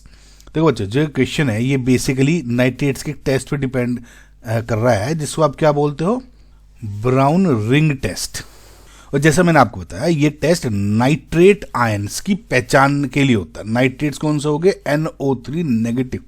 आपने देखा होगा बच्चों कि जब हम किसी नाइट्रेट साल्ट के सॉल्यूशन में फेरस सल्फेट और सल्फ्यूरिक एसिड डालते हैं तो दो लेयर्स के बीच में एक गहरे ब्राउन रिंग यानी डार्क ब्राउन रिंग की एक ये परत बन जाती है, रिंग बन जाती है। तो सबसे पहले इसका कंपोजिशन जानते हैं क्योंकि ये एग्जाम में बार बार पूछा जाता है। इस ब्राउन रंग का जो केमिकल नेम है वो होता है पेंटा एक्वा नाइट्रोसिल आयरन 2 सल्फेट। वो फॉर्मूला हो गया इसका ये। यहां आयरन जो Fe है अपनी +1 ऑक्सीजन स्टेट में होता है, ओके, जो कि है ना एक बहुत ही इंटरेस्टिंग बात है, क्वेश्चन पे ध्यान रखना। इसमें Fe किस में है, +1 ऑक्सीजन स्टेट में। और इंटरेस्टिंग बात क्यों है, क्योंकि ज्यादातर जो आयरन है आपका या तो +2 में या +3 में मिलता है, इसलिए ना। अब ये बनता कैसे, इसका आप थोड़ा सा लॉजिक समझो। टेस्ट के लिए हम पहले एक सॉल्ट का वाटर एक्सट्रैक्ट लेते हैं और उसमें फ्रेशली प्रिपेयर्ड फेरस सल्फेट डाला। फ्रेशली प्रिपेयर्ड इसलिए लेते हैं क्योंकि पुराना रखा हुआ फेरस सल्फेट हवा से रिएक्ट करके फेरिक एसिड में कन्वर्ट हो जाता है ना। ये बच्चों क्वेश्चंस पूछे जाते हैं, ध्यान रखना। और अगर ये फेरिक में हो गया तो टेस्ट खराब हो जाएगा। इसके बाद हम टेस्ट ट्यूब को थोड़ा सा टिल्ट करते हैं, जैसे टिल्ट हो रही है ना, और टिल्ट करके इसमें धीरे धीरे धौले होले हो जाएगा, ऐसे कंसंट्रेटेड H2SO4 डालते हो। अब जैसे जैसे एसिड नीचे जाता जाएगा इस लेयर से, ये जो रिंग है ये बनता चला जाएगा। सो रिएक्शन के दौरान क्या होता है कि सल्फ्यूरिक एसिड नाइट्रेट आयन को नाइट्रिक एसिड में बदलता है। क्या कर रहा है? कंसंट्रेटेड H2SO4 जो नाइट्रेट को नाइट्रिक एसिड में कन्वर्ट कर रहा है, जो फिर रिड्यूस होकर NO में कन्वर्ट हो जाता है, यानी नाइट्रिक ऑक्साइड में। देखो H2SO4 नाइट्रेट आयन पे कन्वर्ट करके उसको HNO3 में डाला, और फिर HNO3 रिड्यूस हुआ टू NO। ये जो NO गैस सॉल्यूशन में मौजूद फेरस यानी Fe2+ के साथ रिएक्ट करते हैं। जब ये दोनों मिलते हैं तो वही ब्राउन रंग कलर का कोऑर्डिनेशन कॉम्प्लेक्स बन जाता है ये। ठीक है, सो आई होप आपको बच्चों सब कुछ समझ में आ गया होगा क्वेश्चन में। Name the radical confirmed by sodium nitroprusside test. देखो बच्चों, लैब में जब हम एनायंस की पहचान करते हैं ना, तो ये जो टेस्ट है एक स्पेसिफिक रेडिकल को कंफर्म करने के लिए यूज किया जाता है, और उस रेडिकल का नाम है, मैं पहले बता दूं आपको, S2- यानी सल्फाइड आयन। जब आप साल्ट एनालिसिस करते हैं और डाइल्यूट सल्फ्यूरिक एसिड डालने पर आपको रोटन एग्स यानी सड़े हुए अंडे जैसी स्मेल आती है, तो आपको हिंट मिल जाती है कि साल्ट में सल्फाइड हो सकता है, बिकॉज वो H2S गैस निकल रही होती है, राइट। लेकिन इसे 100% कंफर्म करने के लिए हम ये वाला टेस्ट करते हैं, सोडियम नाइट्रोप्रोसाइड टेस्ट।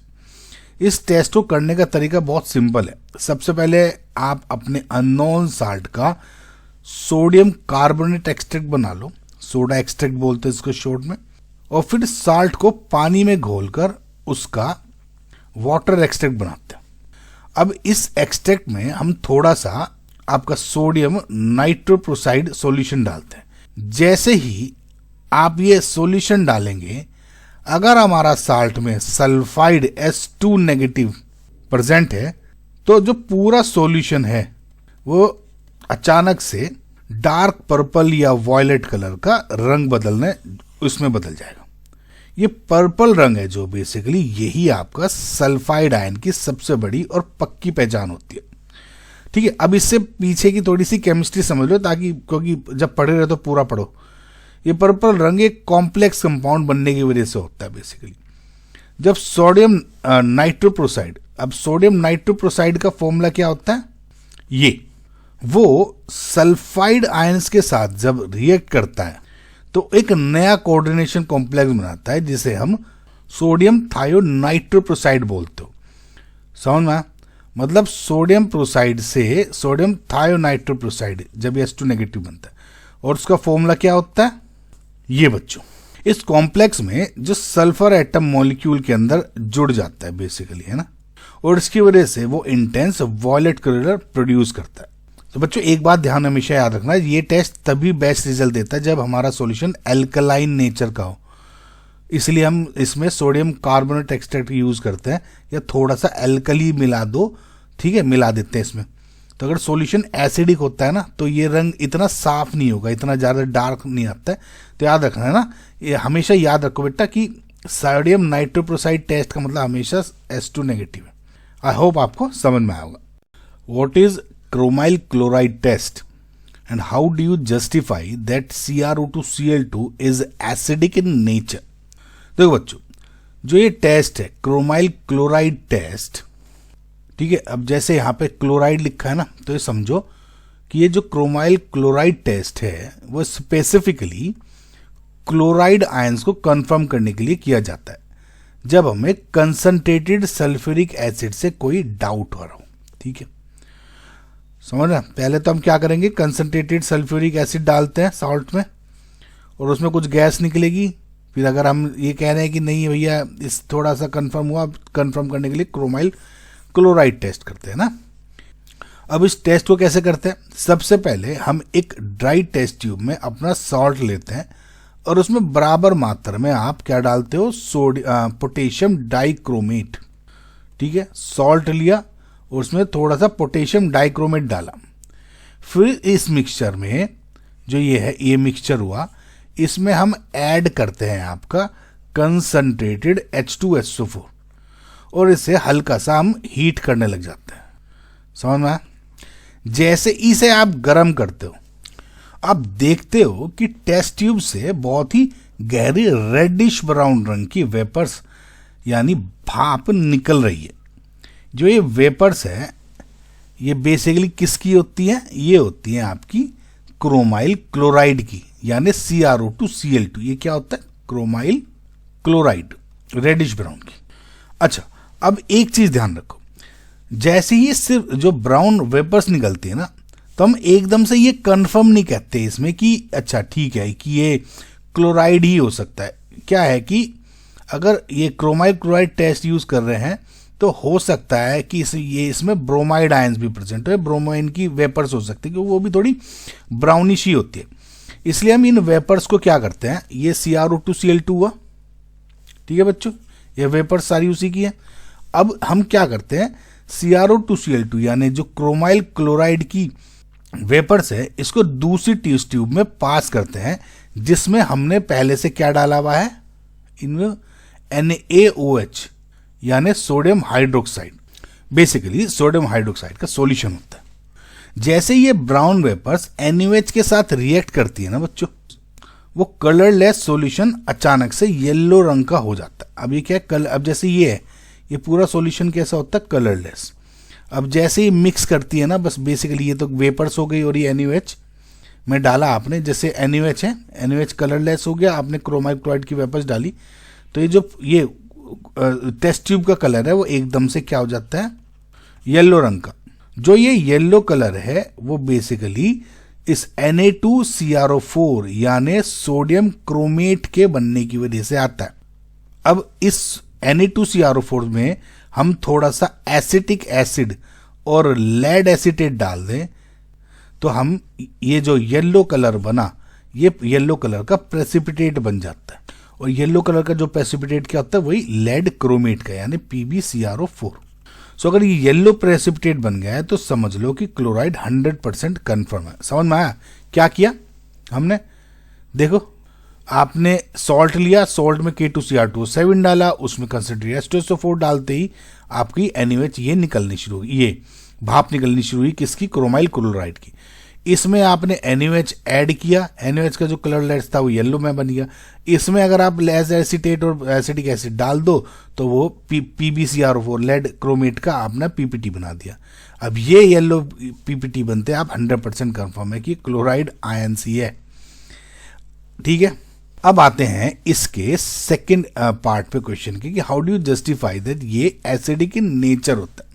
देखो, केमिस्ट्री में किसी भी सब्सटेंस का एसिडिक नेचर तब प्रूव होता है जब वो किसी बेस के साथ रिएक्ट करके सॉल्ट और वाटर बनाए।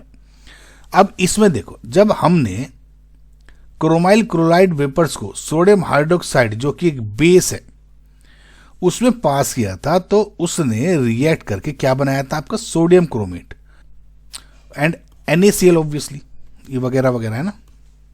इसका मतलब है कि क्रोमाइल क्लोराइड ने एक एसिड क्लोराइड की तरह बिहेव किया, जो एल्कली यानी बेस में डिसॉल्व होकर एसिड हो गया, ये बेस हो गया, इसने बेस करके क्या बना दिया, सॉल्ट बनाया। तो ये क्या हुआ, एसिड प्रूव हो रहा है। इसका एक और जस्टिफिकेशन ये है कि जो क्रोमाइल क्लोराइड है, राइट, CrO2Cl2, वो क्रोमिक एसिड यानी H2CrO4 का एक डेरिवेटिव है। अगर आप क्रोमाइल क्लोराइड को पानी में मिला दो, यानी इसको हाइड्रोलिसिस कर दो, तो ये वापस क्रोमिक एसिड में कन्वर्ट हो जाता है और साथ में थोड़ा सा HCl दे देता है। अब क्योंकि ये हाइड्रोलिसिस पर एसिड प्रोड्यूस कर रहा है तो हम इसे कह सकते हैं कि क्रोमाइल क्लोराइड नेचर में एसिडिक है। ठीक है, तो ये दो पॉइंट आपको मैंने बता देते हैं, एसिड बेस रिएक्शन दे रहा है प्लस हाइड्रोलिसिस करके H2CrO4 और HCl देता है। आई होप बच्चों आपको ये सब समझ में आया होगा। Why do bromides and iodides not give tests similar to chromyl chloride tests? ये कह रहा है कि क्लोराइड इतनी आसानी से क्रोमाइल क्लोराइड टेस्ट दे देता है, तो ब्रोमाइड्स और आयोडाइड्स ये टेस्ट क्यों नहीं देते? तो इसके पीछे एक असली राज है जिसका नाम है उस सीक्रेट वर्ड का, जिसको आप क्या बोलते हो, ऑक्सीडेशन।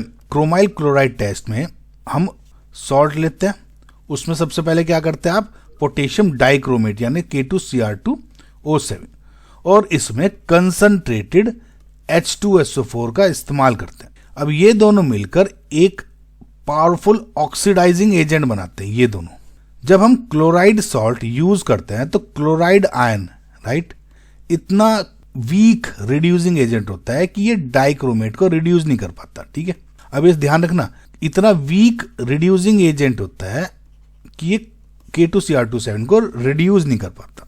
इसका नतीजा ये होता है कि क्रोमियम और क्लोराइड आपस में दोस्ती करके एक नया कंपाउंड बना लेते हैं जिसे हम क्या बोलते हैं, क्रोमाइल क्लोराइड यानी CrO2Cl2। समझ में?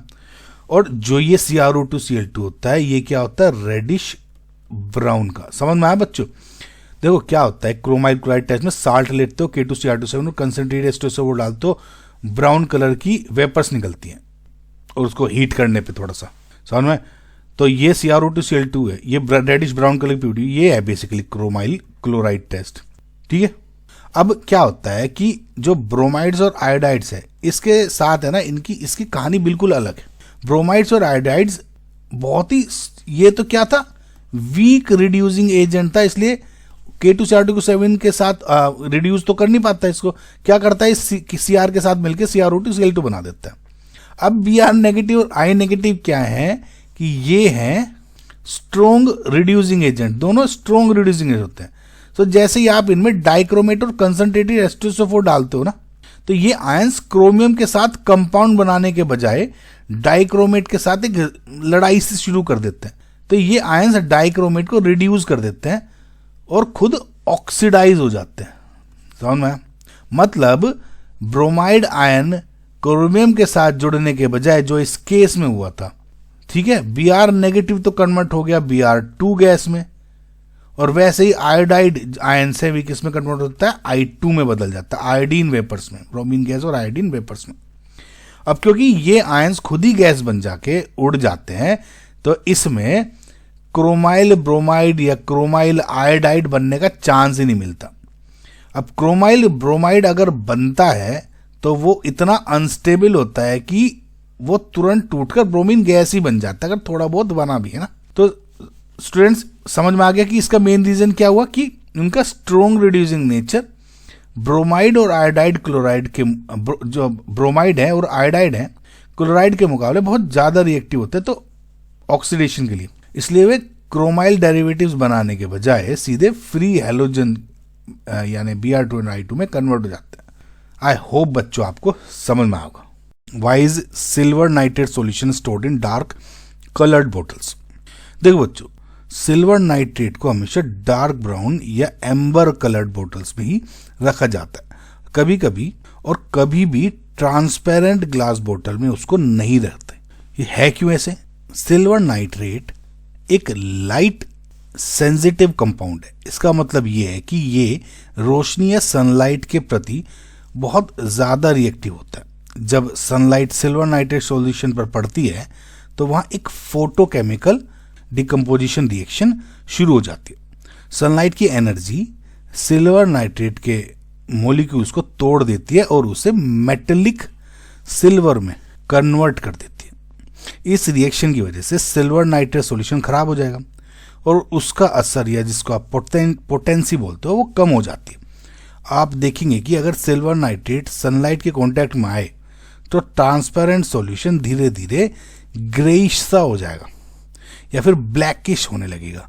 ये ब्लैक कलर उन छोटे छोटे सिल्वर पार्टिकल की वजह से होता है जो डिकम्पोज होकर इसमें बन जाते हैं। अगर हमारा रिएजेंट ही डिकम्पोज हो जाएगा तो हम एनाइंस जैसे कि क्लोराइड हो गए या ब्रोमाइड आयंस उनको टेस्ट सही से नहीं कर पाएंगे। डार्क कलर या जो एम्बर कलर की जो बोटल्स है उसका काम होता है कि सिल्वर जो सनलाइट है उसको रोक सके या फिल्टर करे। ये बोटल्स अल्ट्रावायलेट और विजिबल लाइट को सॉल्यूशन तक पहुंचने से रोकता है। जब लाइट अंदर ही नहीं जाएगी तो फोटोकेमिकल रिएक्शन नहीं होगी और हमारा सिल्वर नाइट्रेट सॉल्यूशन लंबे समय तक एकदम सुरक्षित पूरी तरह से रहेगा। एक और बढ़िया सी बात है इसमें बताऊं कि अगर काम करते वक्त सिल्वर नाइट्रेट की एक बूंद आपकी स्किन पर गिर जाए तो वहां भी सनलाइट की वजह से एक डार्क ब्लैक कलर का निशान बन जाता है और जो कि कई दिनों तक नहीं निकलता। वो निशान भी वही मेटेलिक सिल्वर होता है जो आपकी स्किन पर डिकम्पोज होकर जम गया है। इसलिए लैब में सिल्वर नाइट्रेट के साथ काम करते वक्त हमेशा सावधानी बरतें और उसे हमेशा उन डार्क बोतल्स में ही वापस रख लें। समझ में आया बच्चों? Why does iodine give a blue color with starch solution? देखो बच्चों, आपने अक्सर अपनी लैब में देखा होगा कि जैसे ही आयोडीन सॉल्यूशन स्टार्च के कांटेक्ट में आता है तो एकदम गहरा ब्लू या ब्लू ब्लैक कलर बन जाता है। ये रिएक्शन है ना इतनी सेंसिटिव होती है कि इसे हम आयोडोमेट्री या फिर आयोडोमेट्रिक टाइट्रेशंस में एज एन इंडिकेटर यूज करते हैं इसको। तो इसके पीछे की साइंस बहुत ही सिंपल है या इंटरेस्टिंग है। स्टार्च असलियत में एक कॉम्प्लेक्स कार्बोहाइड्रेट होता है, राइट, जो दो चीजों से बना होता है, अमाइलोज एंड अमाइलोपेक्टिन। यह हमारा जो मेन हीरो है वो है अमाइलोज। अमाइलोज का जो स्ट्रक्चर है एक लंबी चेन जैसी होती है जो कि एक स्प्रिंग की तरह होती है ऐसे। अभी मैं आपको एक प्रॉपर डायग्राम बना दिखाऊंगा, यानी इसको क्या बोलते हैं, हेलिकल शेप बोल देते हैं ना, कॉइल्ड शेप या हेलिकल शेप।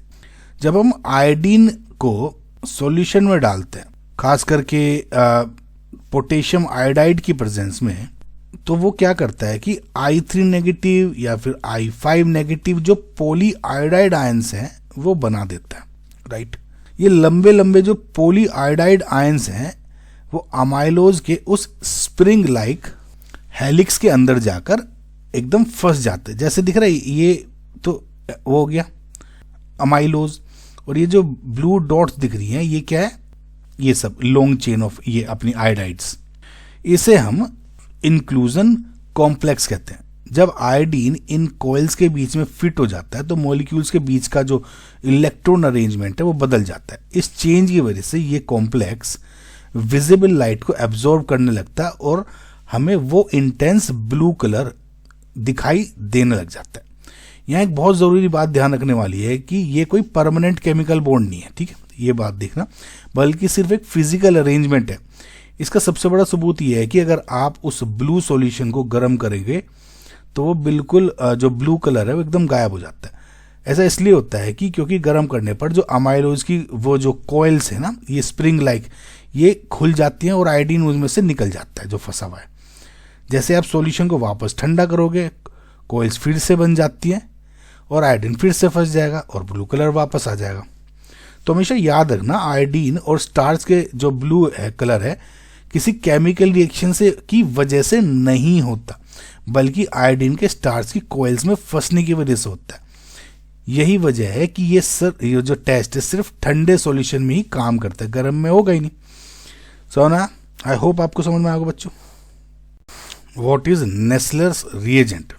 देखो बच्चों, जो नेस्लर रिएजेंट है वो ये जो आपका बहुत इंपॉर्टेंट रिएजेंट है। अगर आपको याद हो तो सॉल्ट एनालिसिस में जब हम कैटायंस का टेस्ट करते हैं तो सबसे पहला जो ग्रुप है यानी जीरो ग्रुप, जिसका मतलब क्या है, अमोनियम आयन, एक ही आयन होता है उसमें, उसको चेक करते हैं तो उसमें नेस्लर्स रिएजेंट यूज करते हैं, ठीक है। तो ये नेस्लर्स रिएजेंट क्या है, अमोनियम आयंस की प्रेजेंस को कंफर्म करता है। सबसे पहले इसका केमिकल नाम और फॉर्मूला जान लेते हैं। नेस्लर्स रिएजेंट का जो असलियत में नाम है वो क्या है, पोटेशियम टेट्रा आयोडो मर्क्यूरेट 2 या फिर K2HgI4। सो बेसिकली जो नेस्लर रिएजेंट है वो जो पोटेशियम टेट्रा आयोडो मर्क्यूरेट 2 है या ये इसका एक एल्कलाइन सॉल्यूशन होता है, समझ में। अब देखते हैं कि ये काम कैसे करता है। जब आप किसी अननोन सॉल्ट को एक सॉल्यूशन में थोड़ा सा NaOH डालकर गर्म करते हैं तो उसमें से अमोनिया गैस निकलने लग जाती है। तब हम नेस्लर्स रिएजेंट का यूज करते हैं। जैसे अमोनिया गैस या अमोनियम सॉल्ट के सॉल्यूशन में नेस्लर्स रिएजेंट मिलाया जाता है ना बच्चों, तो तो वहाँ पे एक बहुत ही कैरेक्टरिस्टिक रिएक्शन होती है, सॉल्यूशन का रंग अचानक से ब्राउन हो जाता है, या फिर इसको रेडिश ब्राउन प्रेसिपिटेट बोल देते हैं। ये जो ब्राउन प्रेसिपिटेट एक कॉम्प्लेक्स कंपाउंड की वजह से होता है, जिसे हम कहते हैं आयोडाइड ऑफ मिलन्स बेस। इसका केमिकल फॉर्मूला होता है NH2.HgO.HgI। ये रिएक्शन इतनी सेंसिटिव है कि अगर अमोनिया की थोड़ी सी मात्रा भी, मतलब बहुत कम मात्रा भी हो, तो सॉल्यूशन सिर्फ पीला या येलो दिखाई देगा, लेकिन अगर अमोनिया ज़्यादा है तो वो गहरा ब्राउन प्रेसिपिटेट बना देगा। एक और बहुत ज़रूरी बात की वाइवा में जो पूछा जा सकता है कि नेस्लर्स रिएजेंट हमेशा एल्कलाइन होना चाहिए, तभी वो काम करेगा। अगर आपका सॉल्यूशन एसिडिक है तो पहले उसे बेस डालकर, जैसे NaOH वगैरह हो गया, उसको डालकर न्यूट्रलाइज करना पड़ता है। लैब में काम करते वक्त ध्यान रखें कि नेस्लर रिएजेंट में मर्करी होता है जो थोड़ा टॉक्सिक है, इसलिए उसे हमेशा सावधानी से भी हैंडल करना चाहिए। बहुत बार एग्जाम में या जेई मेन में भी ये भी पूछा गया है, इसके स्ट्रक्चर फॉर्मूले पे, यानी K2HgI4 हो जाता है, और ये कह देते हैं कि यहाँ पे कुछ एलिमेंट्स दे दिए जाते हैं, जैसे KHgI ऑक्सीजन। अब इसमें ये पूछ लिया जाता है कौन सा एलिमेंट नेशनल रिएजेंट में प्रेजेंट नहीं होता, तो ऑब्वियसली इसमें ऑक्सीजन हो गया। तो इस तरह के क्वेश्चन भी आ जाते हैं और इसमें भी पूछा जा सकता है सेम क्वेश्चन। तो आई होप आपको ये चीज़ें समझ में आएंगी। How can one prevent the precipitation of group 4 radicals with the second group radicals? देखो बच्चों, इस क्वेश्चन में हम एक बहुत ही टेक्निकल और लॉजिकल सवाल पर बात की है। अक्सर स्टूडेंट्स हमें ये पूछते हैं कि ग्रुप 2 ग्रुप 4 दोनों में ही हम H2S गैस का इस्तेमाल करते हैं, तो ऐसा क्यों नहीं होता कि ग्रुप 4 के रेडिकल्स जैसे कि जिंक हो गया, मैग्नीज हो गया या निकिल हो गया, वे ग्रुप 2 के साथ प्रेसिपिटेट ही नहीं होते? मतलब जो ये भी H2S के साथ हम यूज कर रहे हैं, इसमें भी ग्रुप 4 के लिए, और ग्रुप 2 में भी कर रहे हैं H2S गैस। तो अगर PPT ग्रुप 2 का बन रहा है H2S से, तो वाई नॉट ग्रुप 4 भी साथ में प्रेसिपिटेट हो रहा है? उस टाइम पे ग्रुप 2 का जब हम टेस्ट करते हैं, सिर्फ ग्रुप 2 के ही जो आयंस हैं, कैटायंस, वे ही प्रेसिपिटेट हुए, बट नॉट ऑफ 4। समझ में आ गया ना बच्चों आपको? देखो, इसका जो सही आंसर है वो है आपका, जिसको आप बोलते हो, एक तो कॉमन आयन इफेक्ट और दूसरा सोल्युबिलिटी प्रोडक्ट जैसे कंसेप्ट में छुपा है इसका आंसर। ग्रुप 2 और ग्रुप 4 दोनों के रेडिकल्स सल्फाइड्स बनकर ही प्रेसिपिटेट होते हैं, लेकिन एक बहुत बड़ा फर्क है दोनों में। ग्रुप 2 के सल्फाइड्स जैसे कॉपर के हो गए या फिर लेड के हो गए, इनका सोल्युबिलिटी प्रोडक्ट यानी KSP बहुत लो होता है, यानी उन्हें प्रेसिपिटेट होने के लिए बहुत थोड़े से सल्फाइड की जरूरत होती है। समझ में आना? सोल्युबिलिटी प्रोडक्ट इनकी लो है, इसलिए इनको बहुत ही थोड़े से सल्फाइड की जरूरत होती है टू प्रेसिपिटेट। वहीं दूसरी तरफ जो ग्रुप 4 के सल्फाइड्स है, उनका KSP सोल्युबिलिटी प्रोडक्ट बहुत ही ज्यादा होता है, हाई, यानी उन्हें प्रेसिपिटेट होने के लिए सल्फाइड आयंस की जो कंसंट्रेशन है वो बहुत ज्यादा चाहिए। देखो, इनकी सोल्युबिलिटी प्रोडक्ट निकालोगे, इनका आयंस का मल्टीप्लिकेशन हो जाएगा। तो ग्रुप 4 को ग्रुप 2 में प्रेसिपिटेट होने से रोकने के लिए हम सॉल्यूशन को पहले को एसिडिक बनाते हैं, ठीक है। हम ग्रुप 2 के टेस्ट में H2S गैस पास करने से पहले उसमें डाइल्यूट HCl डालते हैं। जब HCl और H2S एक साथ सॉल्यूशन में होते हैं तो उनके बीच में कॉमन आयन इफेक्ट लगता है, क्योंकि दोनों में H आयंस प्रेजेंट है। इसमें भी H आयंस प्रेजेंट है HCl में, और H2S में भी H आयंस प्रेजेंट है। तो अब देखो, HCl है ना, वो एक स्ट्रॉन्ग इलेक्ट्रोलाइट है, वो बहुत सारे H आयंस दे देता है। अब एज पर ली-चैटले प्रिंसिपल, जब यहाँ पे भी H आयंस होंगे बहुत सारे फ्रॉम HCl, H2S, यहाँ पे भी H आयंस है तो उसकी वजह से जो ये रिएक्शन है वो बैकवर्ड चलने लग जाएगी, यानी H2S का जो ये आयनाइजेशन था वो सप्रेस हो जाएगा, रिएक्शन मोर H2S की तरफ बढ़ने लग जाएगी। इसका नतीजा ये है कि सॉल्यूशन में जो सल्फाइड आयन की कंसंट्रेशन है बहुत कम हो जाती है। ये कम कंसंट्रेशन सिर्फ ग्रुप 2 के रेडिकल्स को प्रेसिपिटेट करने के लिए काफ़ी होती है, क्योंकि उनका केएसपी कम है। लेकिन क्योंकि सल्फाइड आयंस बहुत कम है, इसलिए ग्रुप 4 के रेडिकल्स का आयनिक प्रोडक्ट उनके हाई केएसपी तक नहीं पहुंच पाता और वो सॉल्यूशन में ही घुले रहते हैं, प्रेसिपिटेट नहीं होते। अगर हम HCl को ना डालें, अब ये सोचो, इस HCl को हमने ना डाला होता और जो सॉल्यूशन को हम एल्कलाइन या न्यूट्रली रखें, तो सल्फाइड आयंस बहुत ज़्यादा हो जाएंगे। दिख रहा है आपको? जिससे हमारा पूरा सिस्टमेटिक एनालिसिस है वो खराब हो जाएगा। इसलिए डाइल्यूट HCl को होने की वजह वो जो गेट कीपर है एक्चुअली में, कि जो ग्रुप 4 को तो सही जगह ग्रुप 4 को उनकी सही जगह तक पहुंचा देता है और मतलब उनको रोके रखता है और अपना ग्रुप 2 को टेस्ट कर देता है। समझ में? तो how can one prevent the precipitation using dilute HCl? तो समरी ये है कि एसिडिक मीडियम यानी dilute HCl plus H2S equals to low sulphide ion concentration, ये सिर्फ ग्रुप 2 को प्रेसिपिटेट करता है और ग्रुप 4 को प्रिवेंट करता है। आई होप आपको समझ में आएगा। Why is it essential to boil off H2S gas before precipitation of radicals of group 3? So बच्चों क्वेश्चन ये है कि ग्रुप 2 का टेस्ट खत्म करने के बाद और ग्रुप 3 के रेडिकल्स जैसे कि आयरन, एल्यूमिनियम, क्रोमियम, इनका टेस्ट शुरू करने से पहले हमें सॉल्यूशन को बॉयल करके H2S गैस को पूरी तरह बाहर निकालना क्यों जरूरी है? इसके पीछे दो बहुत बड़े साइंटिफिक रीजंस है। पहला रीजंस तो है आपका इंटरफेरेंस से जुड़ा है। देखिए, अगर आपने सॉल्यूशन से H2S गैस नहीं निकाली और सीधा ग्रुप 3 का रिएजेंट यानी अमोनियम क्लोराइड या फिर अमोनियम हाइड्रोक्साइड ये डाल दिया, तो सॉल्यूशन का मीडियम एसिडिक से बदलकर एल्कलाइन हो जाता है। एल्कलाइन मीडियम में H2S गैस बहुत ज़्यादा सल्फाइड आयंस देने लग जाती है। इसका नतीजा ये होगा कि ग्रुप 4 के कैटायंस की जो है, जैसे जिंक हो गया, मैग्नीशियम या निकल, वो ग्रुप 3 में ही प्रेसिपिटेट होकर नीचे बैठ जाएंगे। अब हम चाहते हैं कि ग्रुप 3 में सिर्फ हाइड्रोक्साइड्स बने, लेकिन H2S गैस की वजह से ग्रुप 4 के सल्फाइड्स भी वही बन जाएंगे। इससे आप कंफ्यूज हो जाओगे कि प्रेसिपिटेट आयरन का भी है या जिंक का है ना, समझ रहे हो ना? तो एक तो ये हो गया, और जो दूसरा है, जो रीजन जुड़ा है वो आयरन के साथ जुड़ा है। याद रखिए, ग्रुप 2 में जब हमें H2S गैस पास की थी, तो अगर हमारे सॉल्ट में फेरिक आयंस हैं तो H2S ने उन्हें रिड्यूस करके फेरस में कन्वर्ट कर दिया था। अब प्रॉब्लम यह है कि ग्रुप 3 के रिएजेंट यानी अमोनियम हाइड्रोक्साइड के साथ फेरस हाइड्रोक्साइड पूरी तरह प्रेसिपिटेट नहीं होता, क्योंकि उसका सॉल्युबिलिटी प्रोडक्ट थोड़ा हाई होता है। हमें आयरन को प्रेसिपिटेट करने के लिए उसे वापस Fe3+ यानी फेरिक स्टेट में लाना पड़ता है। इसलिए हम पहले H2S गैस को बॉयल करके निकालते हैं और फिर उसमें थोड़ा सा कंसंट्रेटेड HNO3 हम डाल देते हैं।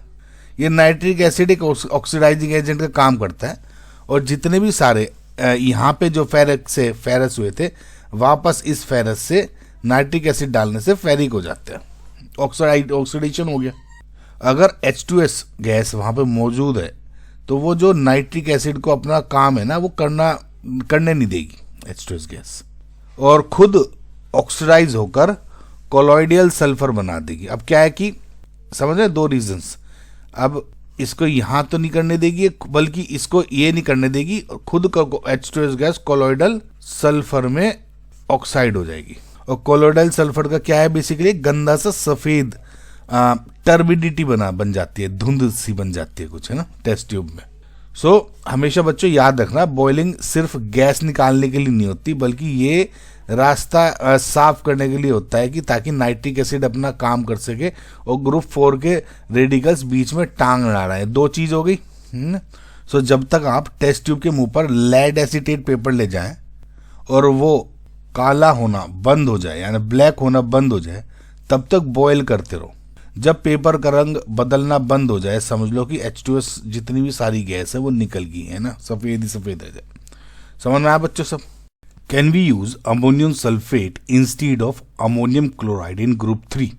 देखो बच्चों, जब आप ग्रुप 3 को टेस्ट करते हैं, फिल्ट्रेट हुआ, करेक्ट, उसको हम पहले बॉयल करते हैं ताकि सारी H2S निकल जाए, उसके बाद उसमें कंसनट्रेटेड HNO3 डालते हैं ताकि जो Fe2+ है वो ऑक्सीडाइज हो जाए बैक टू Fe3+। अब हम क्या करते हैं, इसमें NH4Cl प्लस एक्सिस NH4OH डालते हैं, करेक्ट।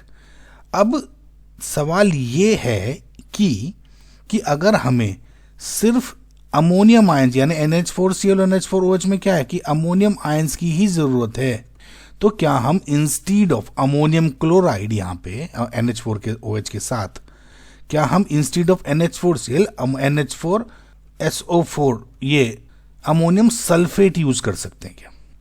अब आंसर इज नेवर, बिल्कुल भी नहीं। देखो इसके पीछे जो असली वजह है इसको बोलते हो आप इंटरफेरेंस। देखो साल्ट एनालिसिस एक सीक्वेंस में चलता है। अगर आप अमोनियम क्लोराइड की जगह अमोनियम सल्फेट यूज करते हैं तो आप सॉल्यूशन में सल्फेट आयंस इंट्रोड्यूस कर रहे हैं। प्रॉब्लम यह है कि हमें अभी ग्रुप 4 और ग्रुप 5 और ग्रुप 6 के कैटायंस को टेस्ट करना बाकी है। हमारे ग्रुप 5 में कैटायंस होते हैं कौन कौन से, Ba2+, स्ट्रोंशियम 2+ एंड कैल्शियम 2+। ये जो ग्रुप 5 के मेटल्स हैं इनके सल्फेट्स पानी में बिल्कुल नहीं घुलते, यानी इंसॉल्युबल होते हैं। अगर आपने ग्रुप 3 में ही अमोनियम सल्फेट डाल दिया तो वहीं पर जो इन सब के सल्फेट्स हैं जो कि इंसॉल्युबल वाइट प्रेसिपिटेट होते हैं वे बन जाते हैं। इसका मतलब ये हुआ कि जो मेटल्स ग्रुप 5 में मिलने चाहिए थे वो बेवक्त ग्रुप 3 में ही कचरे की तरह निकल जाएंगे। अब आप कंफ्यूज हो जाओगे कि ग्रुप 3 का हाइड्रोक्साइड है या कुछ और जब आप ग्रुप 5 तक पहुंचोगे तो वहां पर आपको कुछ मिलेगा ही नहीं। इसके उल्टा अमोनियम क्लोराइड यूज करने से हमें क्लोराइड आयंस मिलते हैं, करेक्ट। अब ग्रुप 3 से लेकर ग्रुप 4-6 तक के जितने भी कैटायंस हैं उनके क्लोराइड्स पानी में बहुत अच्छे से घुल जाते हैं, यानी हाईली सोल्यूबल होते हैं। इसलिए क्लोराइड आयंस किसी भी आने वाले ग्रुप के साथ इंटरफेयर नहीं करते और हमारे जो सिस्टमेटिक एनालिसिस है वो एकदम स्मूथ चलता रहता है। एक और टेक्निकल पॉइंट याद रखिए कि अमोनियम क्लोराइड का जो मेन काम होता है इसमें वो है कॉमन आयन इफेक्ट पैदा करना, ताकि जो हाइड्रोक्साइड आयंस हैं इनकी कंसंट्रेशन कंट्रोल में रहे। अमोनियम सल्फेट भी कॉमन आयन इफेक्ट तो दे देगा लेकिन वो अपने साथ सल्फेट की जो मुसीबत लाएगा ना इनकी प्रेसिपिटेट वाली, वो हमारे आगे के ग्रुप्स को डिस्ट्रॉय कर देगी। इसलिए लोग मैनुअल में हमेशा NH4Cl ही लिखते हैं। समझ आया बच्चों? And this is your correct answer. Name a cation which is not obtained from metal. देखो बच्चों, जब भी हम कैटायंस यानी पॉजिटिव आयंस की बात करते हैं तो हमेशा हमारे दिमाग में Na पॉजिटिव, Ca2+ या आयरन जैसे मेटल्स आते हैं। लेकिन एक ऐसा कैटायन है जो किसी मेटल से नहीं बना बल्कि उन नॉन मेटल के मिलने से बना है, और उस कैटायन का नाम है अमोनियम आयन। इस कैटायन की खासियत ये है कि इसमें कोई भी मेटल एटम नहीं होता। ये नाइट्रोजन जो कि एक नॉन मेटल है और हाइड्रोजन जो कि एक नॉन मेटल है, इन दोनों के मिलने से बनता है। जब अमोनिया गैस है एक हाइड्रोजन आयन को एक्सेप्ट करती है तब आपको अमोनियम आयन मिलता है। इसमें नाइट्रोजन और हाइड्रोजन के बीच कोवेलेंट और कोऑर्डिनेट बॉन्ड्स होते हैं, लेकिन फिर भी ये पूरा ग्रुप एक यूनिट की तरह बिहेव करता है और इस पर एक पॉजिटिव चार्ज होता है। सॉल्ट एनालिसिस में हम इस अमोनियम आयन को 0 ग्रुप में रखते हैं। इसका रीजन ये है कि मेटल्स की तरह ये किसी ग्रुप रिएजेंट के साथ प्रेसिपिटेट नहीं होता, बल्कि जब हम इसमें सोडियम हाइड्रोक्साइड के साथ गर्म करते हैं तो ये अमोनिया गैस बाहर निकालता है। इस गैस की पहचान उसकी पंजेंट यानी नाक में चुभने वाली स्मेल होती है। अमोनियम आयन की एक और मजेदार बात यह है कि एल्कली मेटल्स सोडियम और पोटेशियम के साथ बहुत मिलता जुलता बिहेव करता है। इसका साइज और इसकी प्रॉपर्टीज उनसे इतनी मैच करती है कि इनके साल्ट्स जैसे अमोनियम क्लोराइड बिल्कुल पोटेशियम साल्ट्स की तरह बिहेव करते हैं, राइट। तो मतलब दिखते भी हैं ऐसे, घुलते भी हैं ऐसे, इसलिए इसे कभी कभी स्यूडो एल्कली मेटल आयन भी कहा जाता है, यानी एक नकली मेटल आयन जो असली मेटल की तरह बिहेव करता है।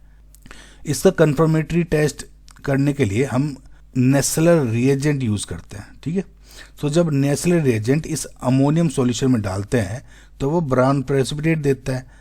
तो ये प्रूव करता है कि बिना किसी मेटल के भी एक ग्रुप ऑफ एटम्स कैटायन की तरह बिहेव कर सकता है और सॉल्ट बना सकता है। तो हमेशा बच्चों याद रखना कि अगर कोई आपसे पूछे कि बिना मेटल वाला कैटायन कौन सा है, तो बिना डरे अमोनियम का नाम ले देना, बस टेंशन ना लेना। ओके, आई होप आपको अच्छी क्वेश्चन समझ में आएगा। Why are the group 5 radicals tested in the order कि पहले Ba2+, Sr2+, Ca2+। देखो बच्चों, इसका जो एक सीक्रेट है वो छुपा है इनकी जो ये मेटल्स हैं, इनकी सॉल्युबिलिटी और उनके रिएजेंट के साथ रिएक्शन करने की एबिलिटी में। देखो, सॉल्ट एनालिसिस एक सिस्टमेटिक प्रोसेस है जहां हम एक एक करके इम्प्योरिटीज को निकालते हैं। इन तीनों रेडिकल्स की प्रॉपर्टीज इतनी मिलती जुलती है कि अगर हम इन्हें ऑर्डर बदला ना तो एक का टेस्ट दूसरे के बीच में इंटरफेयर करने लग जाता है। सबसे पहले हम Ba2+ का टेस्ट करते हैं, मतलब K2Cr2 K2Cr2 या पोटेशियम क्रोमेट डालकर, ठीक है, इसको डालते पहले। इसका कारण ये है कि जो बेरियम क्रोमेट का सोल्युबिलिटी प्रोडक्ट, यानी जो बेरियम क्रोमेट बना ना, इसका सोल्युबिलिटी प्रोडक्ट यानी KSP बहुत ही कम होता है। इसकी वजह से वो एकदम पीला, मतलब येलो प्रेसिपिटेट बनने लग जाता है, जैसे फर्स्ट टेस्ट ट्यूब में दिख रहा है। लेकिन इसी वक्त स्ट्रोंशियम और कैल्शियम का के क्रोमेट सॉल्यूशन में घुले रहते हैं ना, क्योंकि उनके प्रेसिपिटेट होने के लिए क्रोमेट को बहुत ज़्यादा कंसंट्रेशन चाहिए। सो अगर हम बेरियम को पहले नहीं निकालोगे तो वो आगे चलकर स्ट्रोंशियम और कैल्शियम के टेस्ट में मिक्स हो जाएंगे। समझ में आया ना आपको? सो बेरियम को निकालने के बाद जो बचता है फिल्ट्रेट, उसमें स्ट्रोंशियम का टेस्ट करते हैं पहले हम, ठीक है, इसका स्ट्रोंशियम का। तो बेरियम तो पहले ही निकल चुका है। अब इसमें क्या डालते हैं हम? Ammonium sulphate. अब क्योंकि बेरियम निकल चुका है, स्ट्रोंशियम और कैल्शियम बचा, तो अब क्या होता है कि या तो स्ट्रोंशियम सल्फेट बनेगा या फिर और साथ में बनता है कैल्शियम सल्फेट। अब जो स्ट्रोंशियम सल्फेट है उसका सोल्युबिलिटी प्रोडक्ट कैल्शियम के सोडियम जो सल्फेट कैल्शियम सल्फेट है उसके सोल्युबिलिटी प्रोडक्ट से कम होता है। इसका मतलब है कि स्ट्रोंशियम बहुत जल्दी प्रेसिपिटेट हो जाएगा। समझ रहे हैं? देखो बच्चों, KSP जिसका जितना कम वो उतनी जल्दी प्रेसिपिटेट हो जाएगा। इनमें Ba2+ का क्रोमेट का पहले कम था तो वो प्रेसिपिटेट हो गया। अब सल्फेट्स आए तो सल्फेट में स्ट्रोंशियम का सल्फेट का सोल्युबिलिटी प्रोडक्ट कम है तो वो पहले प्रेसिपिटेट हो जाता है, ठीक है। अब जबकि कैल्शियम सल्फेट थोड़ा सोल्युबल होने की वजह से सॉल्यूशन में ही रुका रह जाता है। अगर हमने स्ट्रोंशियम को इस स्टेप पर नहीं रोका होता तो वो कैल्शियम इस टेस्ट में भी इंटरफेरेंस पैदा करता। आखिर में जब बेरियम और स्ट्रोंशियम दोनों ही खत्म हो गए तब हमारे पास सिर्फ कैल्शियम बचता है। इस बचे हुए सॉल्यूशन में हम अमोनियम ऑक्सलेट डालते हैं, ठीक है। देखो, अच्छा एक चीज बताऊं, ये तो ये बेरियम का प्रेजेंस दिखा रहा था, ये हो गया स्ट्रोंशियम का प्रेजेंस थोड़ा सा वाइट, और लेकिन ये प्रॉपर PPT जो बन रहा है ये हो जाता है आपका कैल्शियम का, ठीक है। सो कैल्शियम ऑक्सलेट का जो ये वाइट प्रेसिपिटेट बनना, इस बात को पक्का सबूत है कि कैल्शियम मौजूद है। अब क्योंकि बेरियम और स्ट्रोंशियम पहले ही निकाल चुके हैं तो इसलिए अब जो भी वाइट प्रेसिपिटेट बनेगा वो सिर्फ कैल्शियम का ही होगा। इसमें स्ट्रोंशियम में आपको टेंशन लेने की जरूरत नहीं है। तो बच्चों, समरी ये है कि ऑर्डर डिक्रीजिंग सॉल्युबिलिटी के हिसाब से सेट किया गया है। बेरियम सबसे पहले प्रेसिपिटेट होता है, फिर स्ट्रोंशियम और आखिर में कैल्शियम।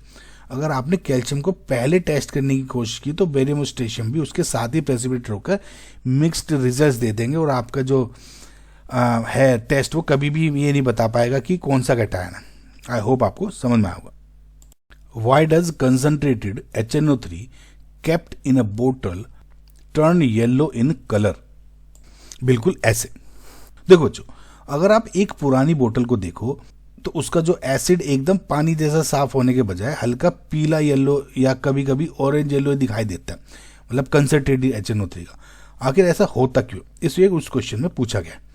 इसके पीछे की वजह है नाइट्रिक एसिड का धीरे धीरे होने वाला थर्मल या फिर फोटोकेमिकल डिकम्पोजिशन। देखो, नाइट्रिक एसिड थोड़ा सा अनस्टेबल होता है। जब ये एसिड सनलाइट के कांटेक्ट में आता है या हल्की सी हीट मिलती है ना तो ये मॉलिक्यूल टूटने लगते हैं। इस डिकम्पोजिशन रिएक्शन में वाटर, ऑक्सीजन और सबसे जरूरी यानी नाइट्रोजन डाइऑक्साइड गैस बनती है। ये जो नाइट्रोजन डाइऑक्साइड गैस बनती है ये नेचर में रेडिश ब्राउन रंग की होती है।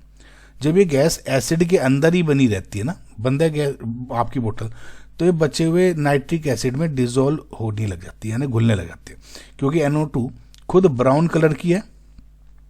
इसलिए जब वो कलरलेस एसिड में मिलती है ना, तो उस पूरे सॉल्यूशन को हल्का पीला या येलो या ब्राउनिश शेड सी दे देती है। जितनी ज़्यादा पुरानी बोतल होगी और जितनी ज़्यादा रोशनी उस पर पड़ेगी, उतना ही गहरा रंग उसका पीले रंग का होता जाएगा। इस रंग को हटाने का एक बहुत ही सिंपल तरीका है, ये भी सुन लो आप। अगर हम इस येलो एसिड में से ड्राई एयर या कोई इनर्ट गैस पास करें, तो वो घुली हुई NO2 गैस को उड़ा के ले जाती है और एसिड वहाँ पर कलरलेस हो जाता है।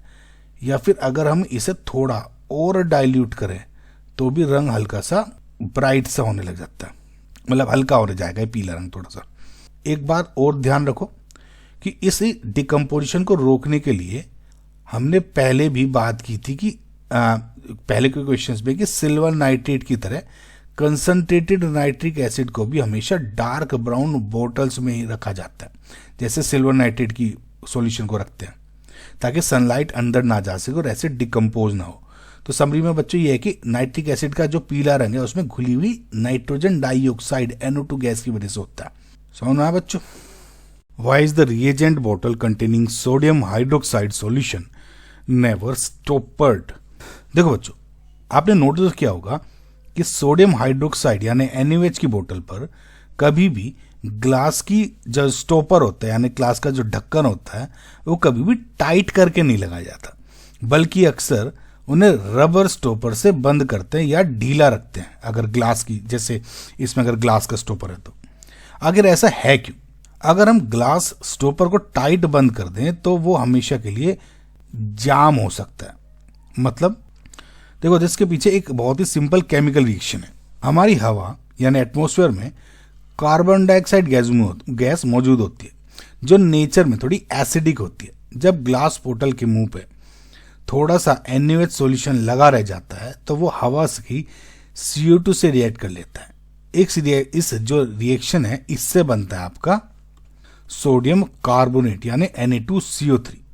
अब मुसीबत ये है कि ये सोडियम कार्बोनेट एक सॉलिड क्रिस्टलाइन सब्सटेंस होता है, जो एक सीमेंट की तरह काम करता है। जब ये ग्लास टॉपर और बोतल के नेक के बीच में जम जाता है ना, तो ये उन दोनों को इतनी मजबूती से चिपका देता है कि उन्हें खोलना लगभग नामुमकिन हो जाता है। इसे केमिस्ट्री की भाषा में कहते हैं कि स्टॉपर फ्रीज हो गया। अगर आप इसे जोर से खोलने की कोशिश करेंगे तो अक्सर ग्लास की बोतल छूट के टूट भी सकती है ना। इसके अलावा एक और रीजन है, ग्लास खुद सिलिकेट से बना होता है। सोडियम हाइड्रोक्साइड इतना स्ट्रॉन्ग बेस है कि वो धीरे धीरे ग्लास के सिलिका यानी SiO2 के साथ भी रिएक्ट करके सोडियम सिलिकेट बना सकता है, जैसे इस रिएक्शन में भी दिख रहा है। जो एक और मतलब दूसरा, जैसे आपने पहले सोडियम कार्बोनेट सीमेंट की तरह बन गया था, तो ये सोडियम सिलिकेट भी एक तरह से वो चिपकाने वाला ही मटेरियल है। ये रिएक्शन ग्लास की सरफेस को थोड़ा खुरदुरा यानी रफ बना देती है, जिससे स्टॉपर और भी बुरी तरह से फंस जाता है।